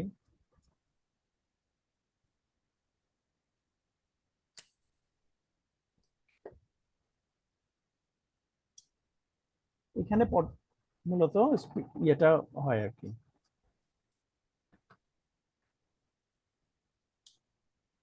যেহেতু ডায়ালটা খুলে ফেলা হয়েছে, সেটা বোঝা যায় না যে আসলে স্পিডটা কত আছে। দেখছেন? হ্যাঁ এই যে খোলা বাঁধা, এটার মাধ্যমেই মূলত ফোকাল প্লেন শাটারটা মুভ করে। এই যে এই হাতে দেখেন, হ্যাঁ। এই যে এটাই খুব হাই স্পিডে একটা পার্ট নামে একটা পার্ট উঠে। এই যে দেখেছেন? বুঝতে পারছি। আমি যদি এখন পুরোটাকে টানি, এই এটা একটা ফুল ফ্রেম ক্যামেরার সাইজ, এখানে আছে 24 মিলিমিটার, এখানে আছে 36 মিলিমিটার। এটা হচ্ছে শাটার। আর প্রিজম তো বুঝালাম, পেন্টা প্রিজমটা এরকমই একটা 5 তল বিশিষ্ট প্রিজম, আর কিছু না। আর মাঝখানে একটা 45 ডিগ্রিতে একটা মিরর থাকে, যে মিররটা মূলত ক্যামেরাকে ছবি লেন্স থেকে ছবিটাকে, এই যে লেন্স থেকে যে ছবিটা, সেটাকে পিছনে আসতে আমি যখন মিররটা সরালাম, তখন সরাসরি ফোকাল প্লেনে চলে আসলো। আর ইয়েটা দেখাই, অ্যাপারচারের ব্যাপারটা বোধহয় এটাতে ভালো বুঝবেন। প্রত্যেকটা লেন্সে একটা অ্যাপারচার থাকে, যেটা আমাদের আগে লেন্সগুলোতে আমরা এটা ম্যানুয়ালি কন্ট্রোল করতে পারতাম। সেটা এখানে বোঝা যাবে না, বোঝা যাবে এখানে। আপনি দেখেন, এই যে বড় ছোট হচ্ছে, এটা হচ্ছে সে অ্যাপারচার। দেখছেন? হ্যাঁ হ্যাঁ আমার যখন মনে করেন এখানে যখন আসবে, আমি ধরে নিচ্ছি এটা 32 বা আরো বেশি। আমি যখন এখানে আসবে, তখন এটা আসলে কত লেন্স ছিল, এটা হয়তো এখানে 2.8 আছে, 2.8 বা 2 হতে পারে, 3.6 হতে পারে, আমার ঠিক মনে নেই এটা কত লেন্স। ঠিক আছে? তো আপনি যখন আলো বেশি হবে, তখন আপনি আস্তে আস্তে এটা কমাবেন। যখন কমাবেন, তখন আলো কম আসবে। আবার ঠিক তেমনি শাটার স্পিডটা যখন বাড়াই দিবেন, তখন আলো কম আসবে, কিন্তু মোশনটা স্থির পাবেন তখন।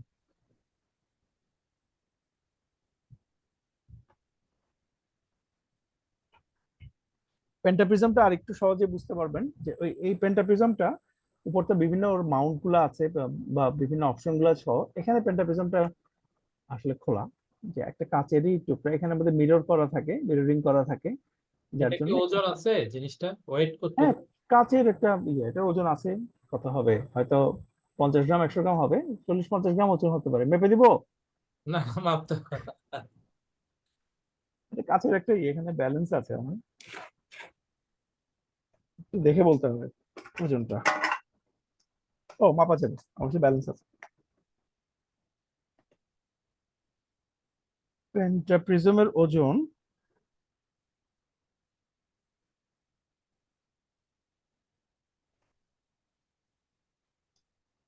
আর এটা বোধহয় 38 গ্রাম না কত দেখালো, আবার দেখিয়ে বলি।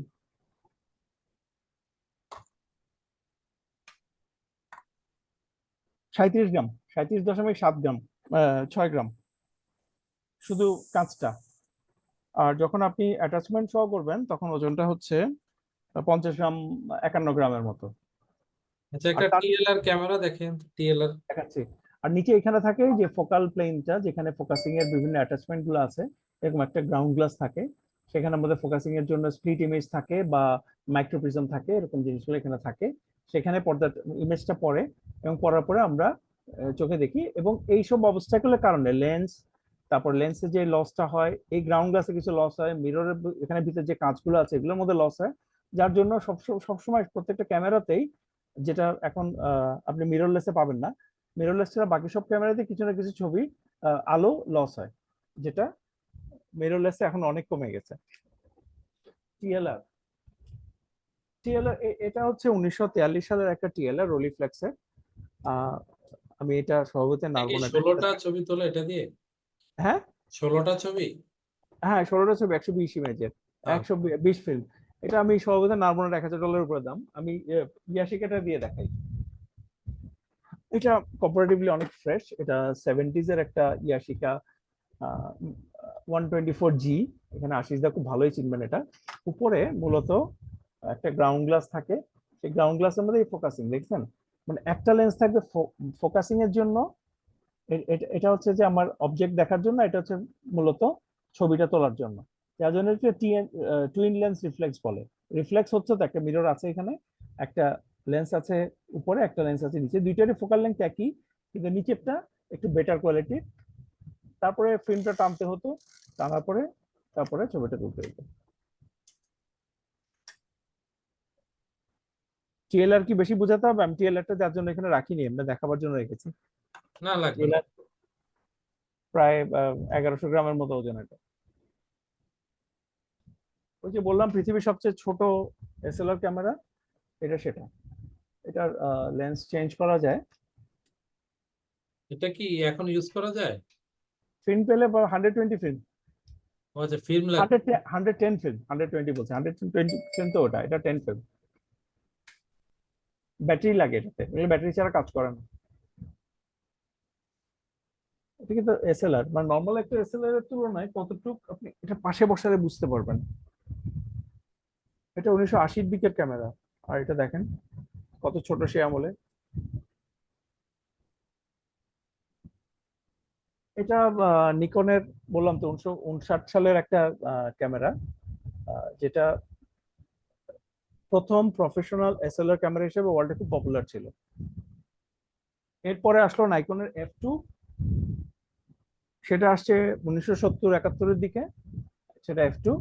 এগুলো এখনো কাজ করে। ইন্টারেস্টিং জিনিস হচ্ছে পরের দিকে ক্যামেরা চেয়ে প্রথম দিকের ক্যামেরা অনেক বেশি কাজ করে।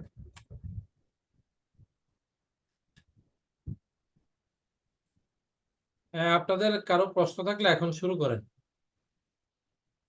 তারপরে যে পেন্টাক্স স্পটমেটিকের কথা বললাম 1963 সালে, এটা পেন্টাক্স স্পটমেটিক। এটা এক্সাক্টাটা 1951 সালের এসএলআর। এটা টিএলআর এর মতোই উপরে দেখতে হয়। তখন পেন্টাপ্রিজম ছিল না, পরে পেন্টাপ্রিজম দিয়ে এটাকে ডেভেলপ করা হয়েছে, মানে ক্যামেরাগুলোকে আস্তে আস্তে। ডেভিড ভাই, কতগুলো ক্যামেরা দেখি আমরা ফেসবুকে, এগুলো সত্য কিনা? দেখা যায় যে একটা গাড়ি দিয়ে টেনে নিয়ে যাচ্ছে একটা ক্যামেরা, এটা কি সত্য?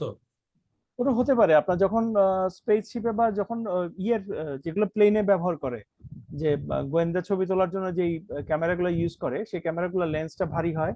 স্যাটেলাইটের যে ক্যামেরাগুলো ইউজ করে সেগুলো ভারী হয়, সেগুলো আসলে মানুষের পক্ষে আলগানো সম্ভব না, সেগুলো অনেক এটা বড় বলে যে লার্জ বড় ফরম্যাট ফরম্যাটে ক্যামেরা দেখা তোলা যাচ্ছে হয়। গাড়িতে করে টেনে নিচ্ছে। হতে পারে ওগুলো, বিশেষ করে ওগুলো বড়, ওগুলো কোনো স্যাটেলাইট বা ইয়েতে ব্যবহার, এটা পিনহোল ক্যামেরা, একটা দুধের কোটা দিয়ে আপনারা বানাতে পারবেন। এবং এটা আপনি যদি আমি দেখাই যে আমি যখন একটা আলো দিব, আহ, ক্যামেরা অবস্কুরা আর কি, একদম বেসিক। এটা basically basic camera, camera obscura. এই যে দেখেন আমার যে যে টর্চে আলোটা দিয়েছে সে কিন্তু ওখানে দেখাচ্ছে, দেখছেন? হ্যাঁ দেখছি। দেখা যাচ্ছে? হ্যাঁ দেখছি। এটা আপনারা বানাতে পারবেন। আপনারা বেসিক্যালি আমি ডিএসএলআর দিয়ে একটা ইয়ে করেছিলাম, যে নর্মাল যে আমরা যে বডি ক্যাপ আছে, বডি ক্যাপের মধ্যে আমি খুব ছোট একটা মাইক্রো একটা ফটো ফুটা করেছিলাম। দেখেন একটা ছবি, একটা ফুটা আছে কিন্তু। হ্যাঁ হ্যাঁ, দেখা যাচ্ছে। হ্যাঁ, এই ফুটাটা দিয়ে, এটা খুব ছোট সূক্ষ্ম আর কি, এটা দিয়ে করে আমি ছবি তুলেছি। আপনি লেন্স ছাড়া ডিএসএলআর দিয়ে ছবি তুলতে পারবেন, এই ধরনের একটা অ্যাটাচমেন্ট তৈরি করে। জাস্ট এটা একটা বডি ক্যাপ ক্যাননে, লেন্স ছাড়া বডিতে লাগিয়ে আপনি ছবি তুলতে পারবেন এটা দিয়ে। তারপরে তো ইয়ে আছে না,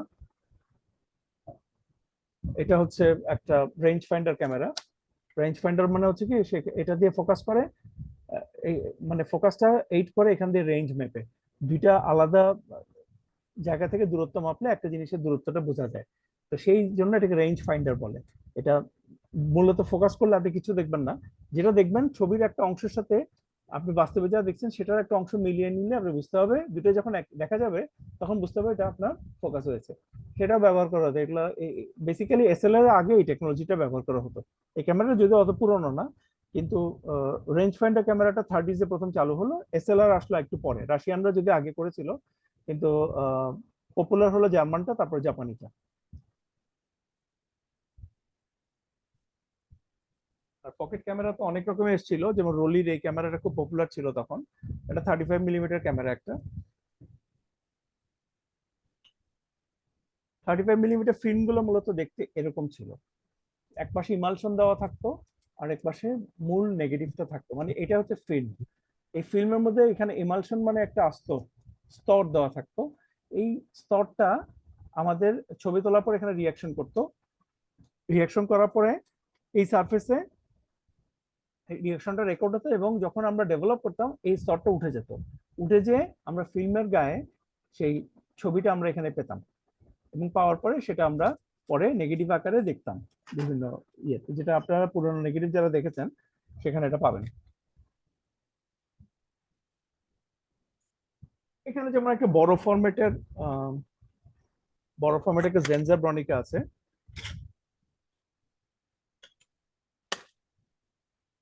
এটাও এক ধরনের এসএলআর, কিন্তু এটা বড় ফরম্যাট, বড় ফিল্ম ইউজ করে, এবং বড় ফিল্ম ইউজ করে এটা ছবিটা তুলে, কামানের মতো শব্দ এটা।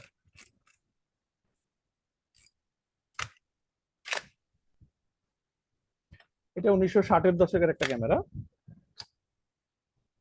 দেখেন ছবিটা যখন তুলবে। জাভেদ ভাই, আমার কাছে একটা ইয়ে আছে, কি? ওই যে ফিল্ম, আমার কাছে অনেকগুলো আছে এটাই অবশিষ্ট আর কি। ফিল্ম, এখানে আছে, এখানে বিভিন্ন জনের, আমার কাছে অনেক ফিল্ম আছে। এবং এইটা এটা এটা অবশ্য বেশি পুরনো না, এটা গত বছর তোলা। আমি এখনো ফিল্মে কিছু তুলি, মালয়েশিয়া থেকে ডেভেলপ করে আনতে হয়। এটা খরচ কেমন হয় আপনার? রাফলি 500 টাকা ডেভেলপ।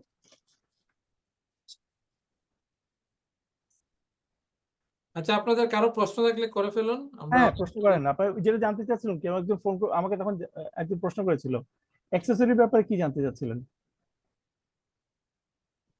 আমি বলতে চাচ্ছিলাম যে ধরেন একটা নিউ ফটোগ্রাফার যখন একটা ক্যামেরা কিনবে বাজারে গিয়ে, সে আসলে কোন ক্যামেরাটা কিনাটা তার জন্য ভালো হবে, এবং কোন ধরনের লেন্স গুলা, কোন লেন্সটা কিনলে একদম নতুন ফটোগ্রাফারের জন্য বলছি আমি।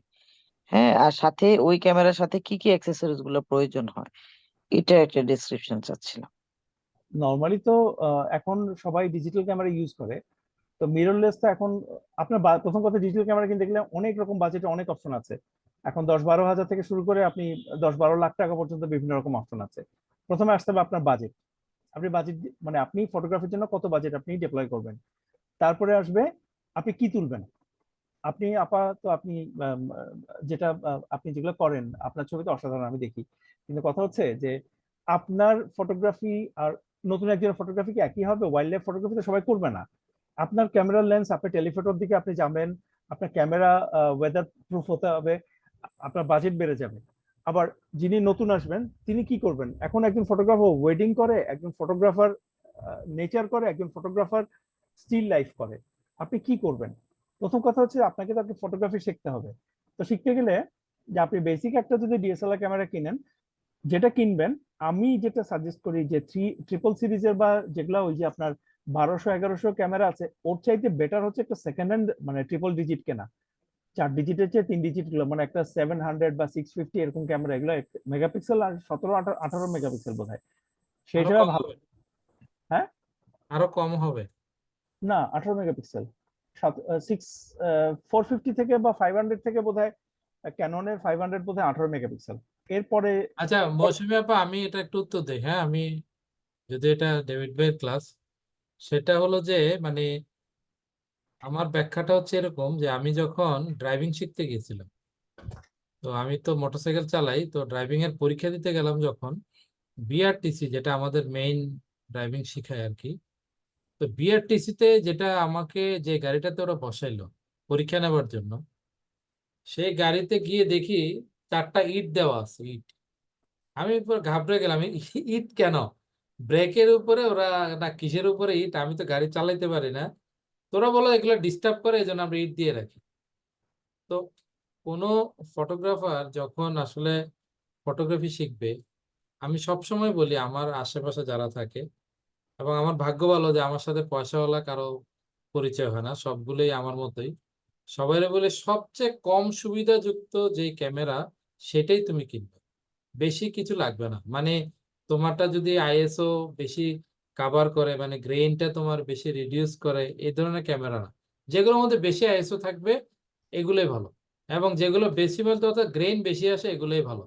যেগুলোতে তোমার শাটার মানে প্রায়োরিটিটা কম থাকবে সেটাই ভালো। তো এটা আসলে কেন বলছি, যেমন আমি যখন প্রথম ক্যামেরা কিনি D3000 ক্যামেরা, সেটার মধ্যে 400 আইএসও উঠলে গ্রেইন চলে আসতো। কিন্তু আমি সেই 400 আইএসও তে রাখার জন্য আমার শাটার খুব বেশি বাড়াইতে পারতাম না। তখন আমি কম শাটারে আমি মোশন ছবি তুলতাম, এবং এটা তুলতে আমার এত কষ্ট হইতো, ওই যে নিঃশ্বাস বন্ধ করে দেয়ালের সাথে গা লেপ্টে থেকে চেয়ার ধরে কোনো না কোনোভাবে আমি কষ্ট করে 10-12 শাটারে ছবি তুলছি। আমি এমনও গেছে যে মানে 1 সেকেন্ডের শাটারেও ছবি তুলছি, এবং এতে করে আমি মোশনলেস ছবিও তুলতে পারছি। তো ওইটা করার পর যখন আমার সুবিধাটা হলো যে আমি যখন পরে আপডেট হইলাম, এখন আমার কাছে মানে কোনো মানে মোশনের ছবি আমার কখনো ব্লার হবে না। আমি যদি প্ল্যান করি যে আমি এটাকে স্টিল তুলবই, কারণ এটা আমার সম্ভব হয়েছে যে আমার ওই যে দুর্বল ক্যামেরাটা ছিল, কম দামি ক্যামেরা ছিল, এই কারণে। আর একইভাবে লেন্সের ফেসিলিটিও আমি বলবো আমার মতে বিগিনারদের জন্য 18-55 লেন্স হচ্ছে বেস্ট। কারণ 18-55-র মধ্যে সবগুলো ফ্লেভার সে পাবে, কম টাকায় সে একটা ভালো লেন্স পাবে 18-55-র মধ্যে। সেটার মধ্যে একটু জুমও পাবে, একটু ওয়াইডও পাবে, আবার 35ও পাবে।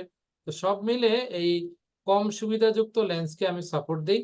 এবং এটা দিয়ে যখন সে হাত পাকাবে, যখন তার নিজ বলবে যে আমি আরো বেটার কিছু চাই, তখন সে নিজের মতো করে আস্তে আস্তে করে চেঞ্জ করুক। কারণ আমরা যে ফটোগ্রাফিটা শিখাই, বেসিক ফটোগ্রাফি, এইটা একেবারেই লো গ্রেডের একটা ক্যামেরাতে যা যা থাকে মেকানিজম, আমরা কিন্তু তাই শিখি। সুতরাং যে কোনো ডিএসএলআর দিয়ে ফটোগ্রাফি শুরু করা যাবে, এবং সেটা নবীন বলতে আমি সেটাই মিন করছি।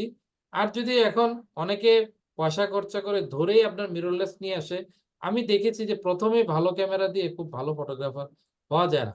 মানে আমরা অনেক কষ্ট করছি বলে আস্তে আস্তে ছবি তুলতে এখন বুঝতে পারি। এখন হুট করে একটা ভারী লেন্স দিলেও আমি ভয় পাই না, কারণ আমি বুঝি আর এটার তো মজাটা এটা হবে, এটা তো এটা হবে, এই সুবিধাটা এরকম। তো এটা হচ্ছে নবীনদের জন্য আমার পরামর্শ, এটা কম টাকায় সেকেন্ড হ্যান্ড যত ক্যামেরা কিনা যায়। এবং আমি আমার বর্তমান ক্যামেরাটাও সেকেন্ড হ্যান্ড, আগের ক্যামেরাটাও সেকেন্ড হ্যান্ড। আমি সেকেন্ড হ্যান্ডে কিনি কারণ আমার পয়সা নাই অত। সুতরাং এটা কোনো বিষয় না। লেন্সের ক্ষেত্রেও আমি চেষ্টা করি, শার্পনেস ঠিক থাকছে, ওকে। বলুন ডেভিড ভাই, কিছু বলবেন? না, যেটা বলছিলাম যে আমরা যদি সাদমানের এক্সাম্পলটা নেই, ও তো ডিএসএলআর ইউজ করে না। হ্যাঁ, আপনার সাদমান জামাল একজন ভালো ছবি তোলে, ও তো ওর যে ক্যামেরা। ছবিগুলো মোবাইল দিয়ে তোলে,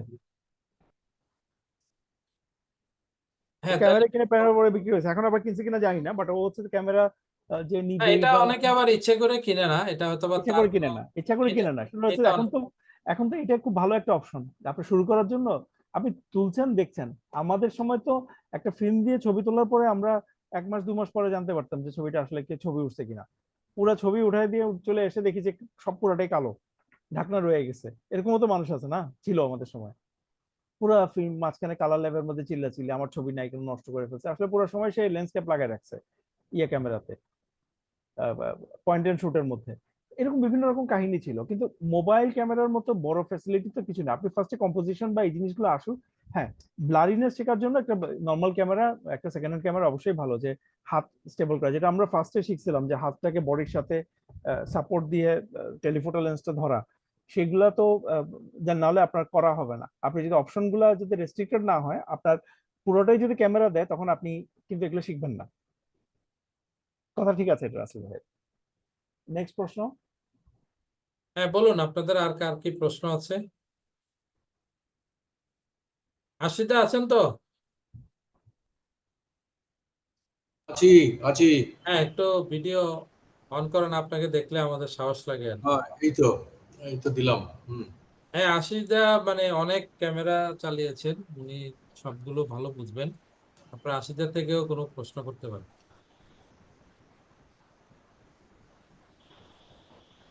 হ্যাঁ, বলুন আপনাদের প্রশ্ন করুন, আমরা মানে অনেকটা সময় পার হয়ে আসছি।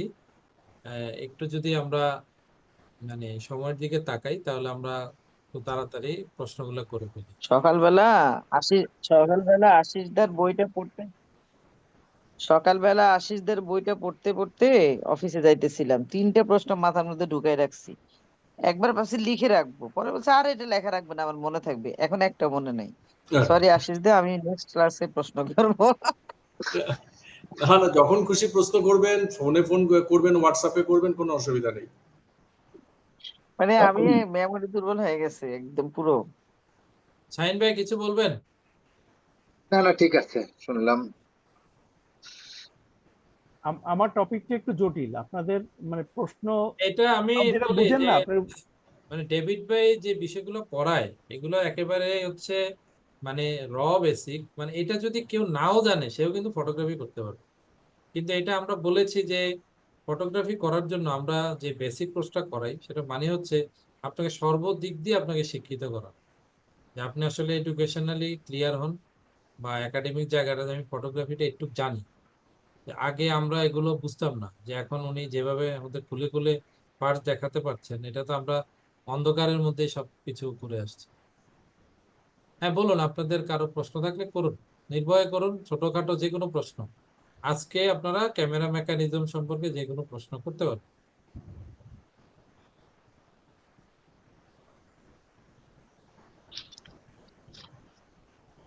আমি আমি ছোট্ট একটা প্রশ্ন করি।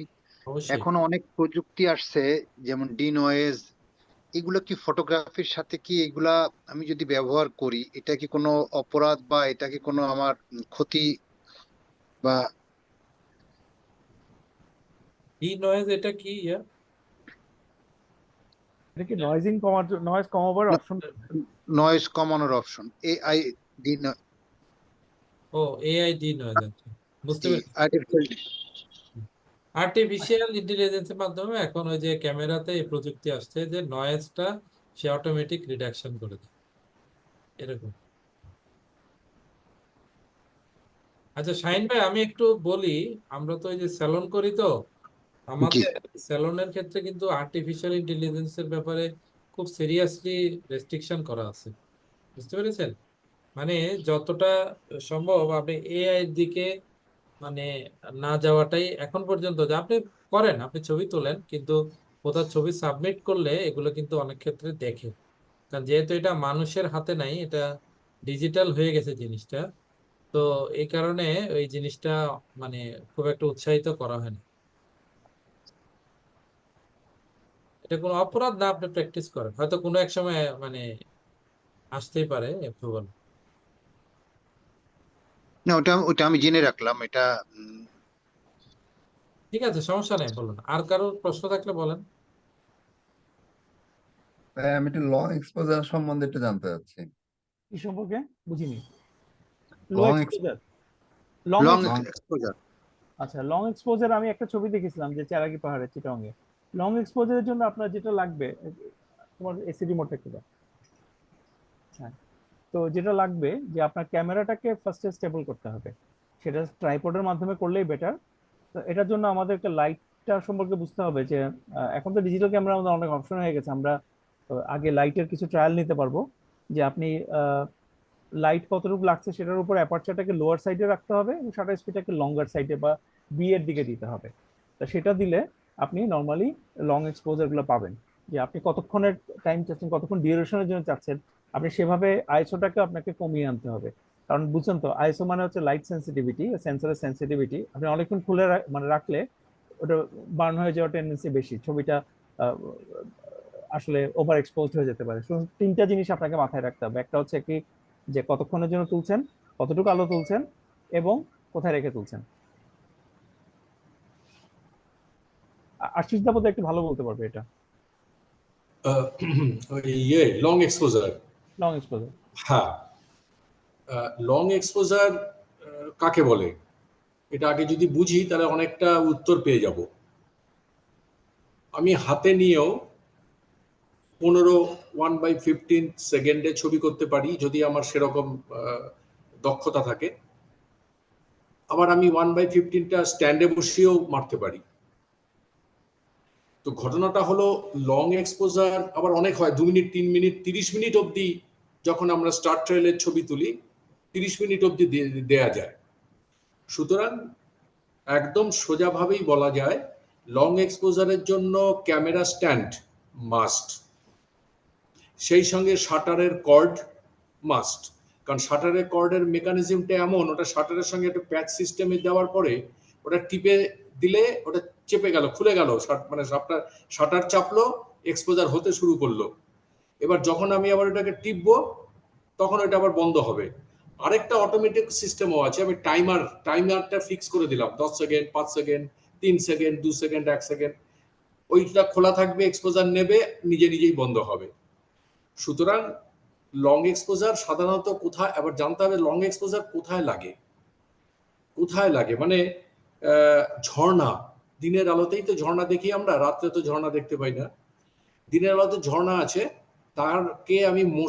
তার মোশনটাকে আমি ব্লার করে মোশন এফেক্টটাকে রেখে ছবিটা করব। তো সেই ছবিটা আমরা স্ট্যান্ডে রেখে, যেটা কিন্তু নর্মালি আমরা হাতে নিয়ে 125, 100, 5.6 কি 8-এই আমি ছবিটা করতে পারতাম। তো আমি ডেলিবারেটলি ইচ্ছা করে মোশন এফেক্ট রাখবো বলে আমি ক্যামেরাটাকে স্ট্যান্ডে বসাবো, বসিয়ে আমি ওই মোশনটাকে ধরার জন্য শাটার স্পিডকে কমাবো। এখানে অ্যাপারচারের কোনো ভূমিকা নেই, এখানে শাটার স্পিডের ভূমিকাটাই সব। শাটার স্পিডের ভূমিকাটা হলো আমি ওখানে ওটাকে 1/10, মানে 1 সেকেন্ডের 10 ভাগের 1 ভাগ, 1/10, 1/5 যেরকম প্রয়োজন হবে। বা আমি যখন বুঝতে পারছি না, ওর তো মিটারিং করা যায় না যে বলে দেবে, ওটাকে বিভিন্ন এক্সপোজার সেটিংয়ে আমি ছবিটা স্ট্যান্ডে রেখে মারলাম, মানে 1/10, 1/5, 1/2 এরকম ভাবে মারলাম। সেইখানে আমার লেগে যাচ্ছে, এটাকে বলছি আমরা লং এক্সপোজার। এটা ডেলিভারেটলি করা, দিনের বেলা করা।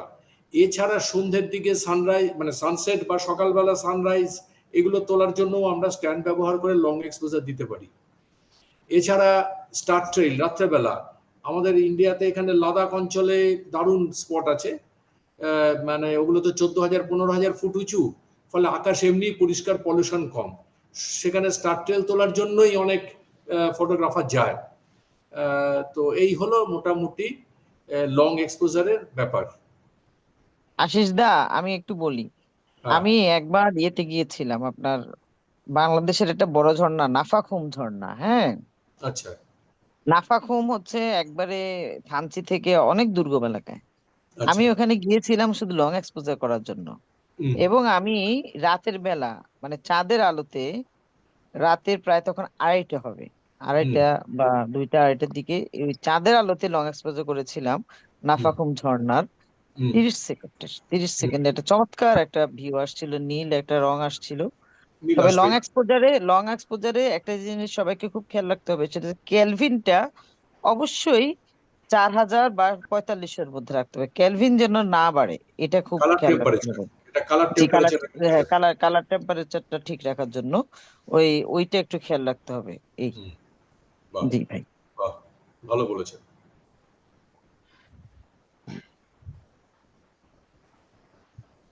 শাহিন ভাই, আপনাকে একটা ছবি দেখাবো আমি। জি, আশিসদা আছেন যেহেতু দেখাচ্ছি,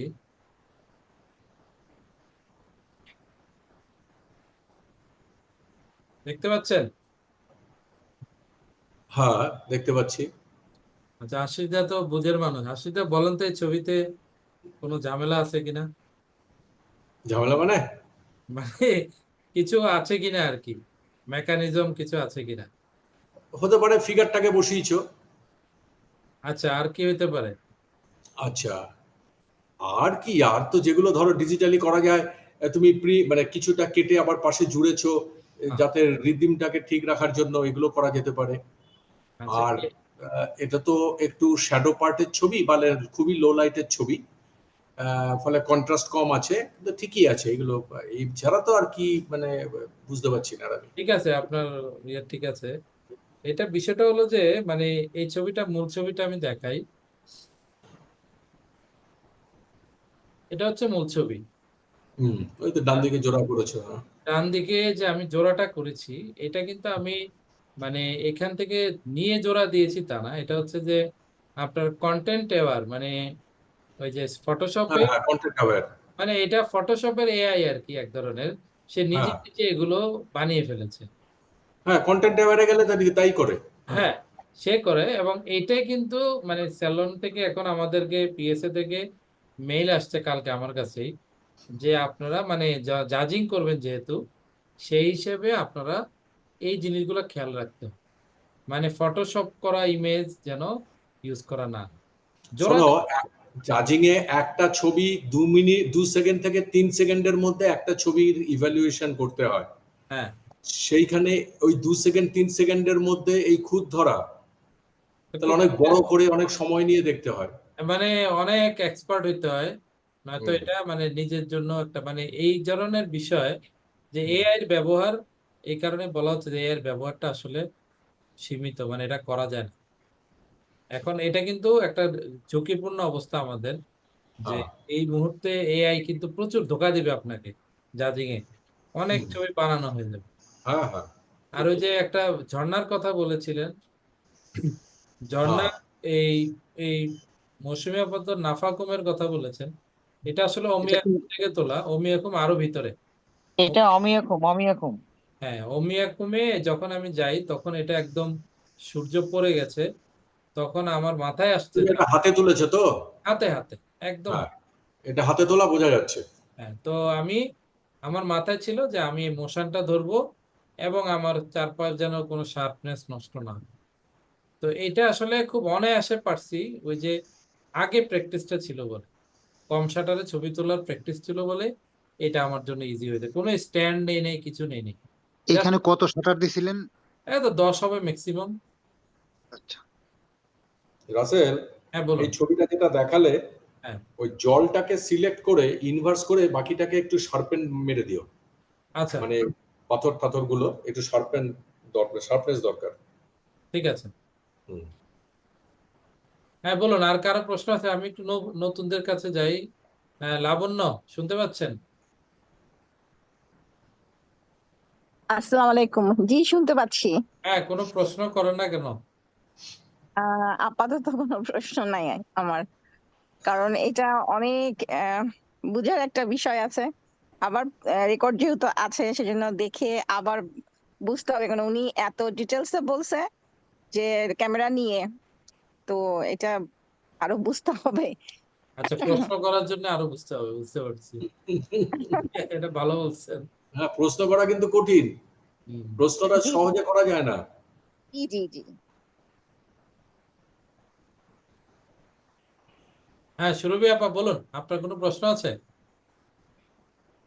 না ভাইয়া, আমাকেও আরো বুঝতে হবে। আজকের যে সেশনটা ছিল পুরোটাই হচ্ছে কিছু টেকনিক্যাল ইস্যুস ছিল, বা আসলে অভিজ্ঞতা সম্পন্নরা মনে হয় এটাতে বেশি উপকৃত মানে হবে। আপনারা এমন আমার না যে ক্যামেরা নিয়ে, আজকের হ্যাঁ, বিষয়গুলো থেকে করতে হবে তা না, আপনি ক্যামেরা ব্যবহার করতে গিয়ে ক্যামেরায় যে সমস্যাগুলো পান আপনি সেটাও বলতে পারেন, তাহলে কিন্তু এটা আপনার জন্য কাজে দিবে। না না না, আমার আমার যে ফার্স্ট দিন বললাম না যে আসলে ক্যামেরার অভিজ্ঞতাটাই আমার নেই। আমি জাস্ট একটু শেখার জন্য বা জানার জন্য আপনাদের গ্রুপটাতে জয়েন হয়েছি। আচ্ছা, সো আপনার কি আমি কি ক্যামেরা আছে? প্রবলেম ফেস করি ক্যামেরা সেটাই আছেন? তো এখনো আমার কাছে না। ক্যামেরা আছে আপনার? আর ক্লাসটা আরো দেখি, ঠিক আছে।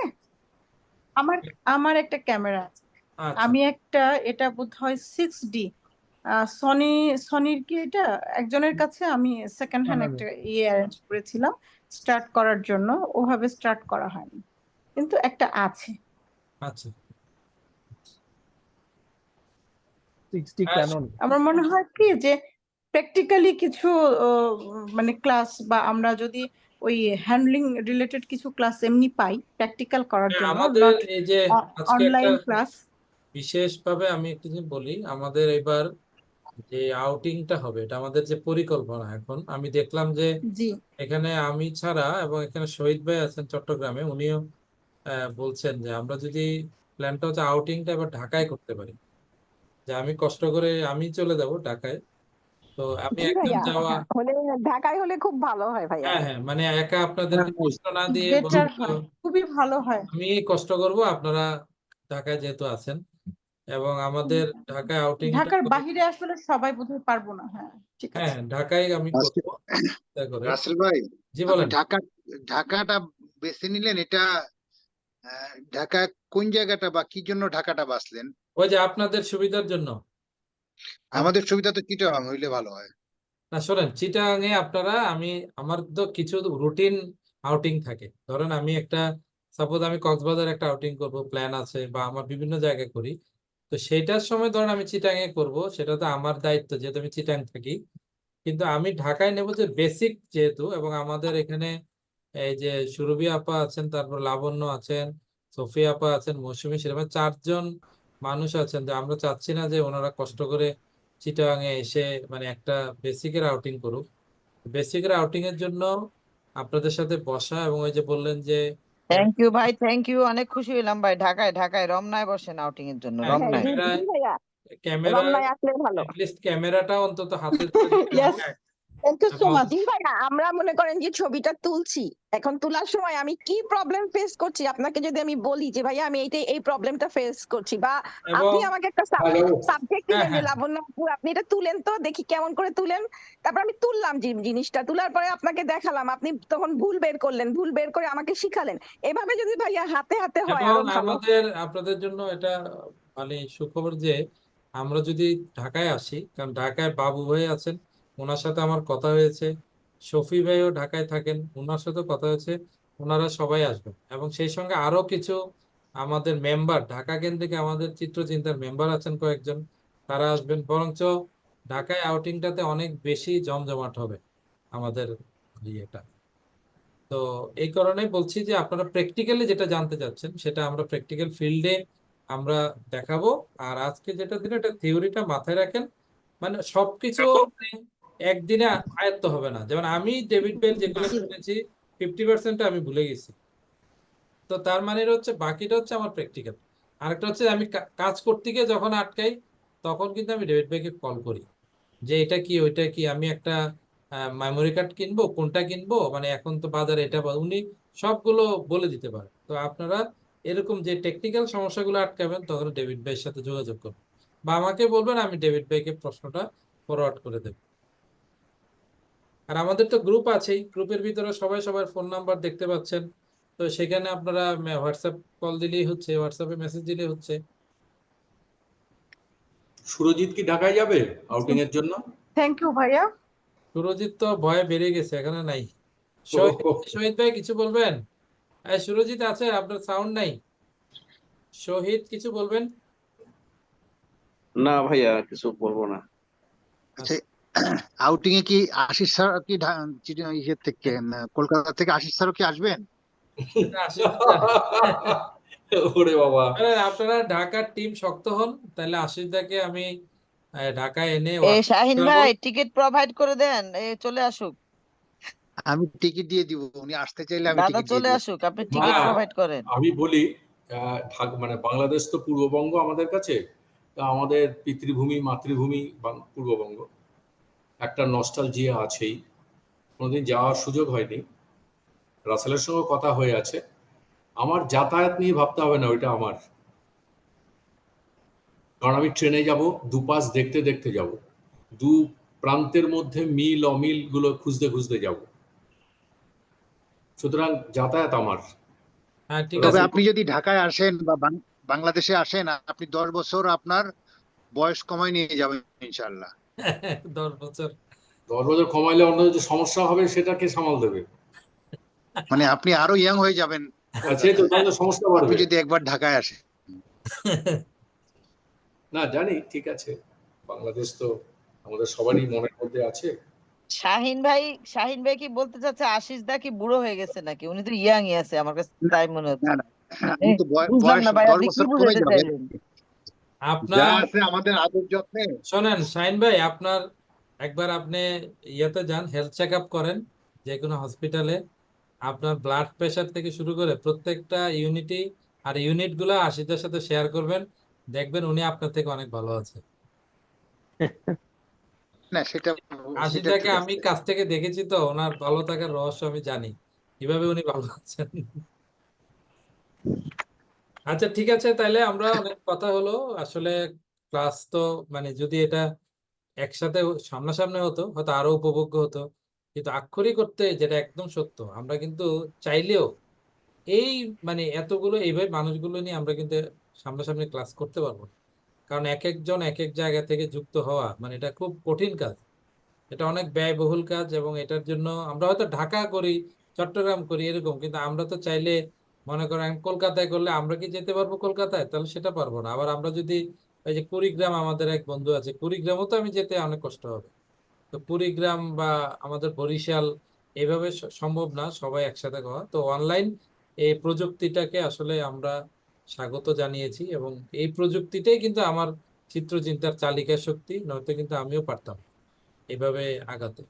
রাসেল, বলুন। এখানে যে কথাটা বেরিয়ে এলো কারোর কাছ থেকে, একটা টপিকসের উপরে একটা শুধুমাত্র ক্লাস এরকমও করতে পারো, যেটা এর আগে করেছিলে, মনে আছে? এর আগেও তুমি কিন্তু করেছিলে। তো সেরকম যদি আগ্রহী থাকে অনলাইনে করবে, সেরকম একটা থিমের উপরে একটাই ক্লাস।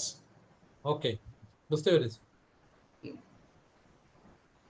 আমার একটা কথা বলার ছিল ওই যে মাঝখানে প্রথমে শুরুর দিকে আমি যেটা বলেছিলাম যে ওয়েভ লেন্থের ব্যাপারটা, তো একটা সোজা একটা এক্সাম্পল, আমরা খালি চোখে কখনো মোবাইলে যে বললাম না, সরি, রিমোটের যে বাতি, এই সে এলইডি আমরা কখনো দেখি না। কখনো কি আমরা দেখি যে রিমোট, এই রিমোট আমাদের বাসায়, প্রত্যেকের বাসায় বেশ কয়েকটা করে থাকে এখন, বিভিন্ন জিনিসের রিমোট, টেলিভিশন বলেন, এসি বলেন, এটা ওটা সব জায়গায় থাকবে।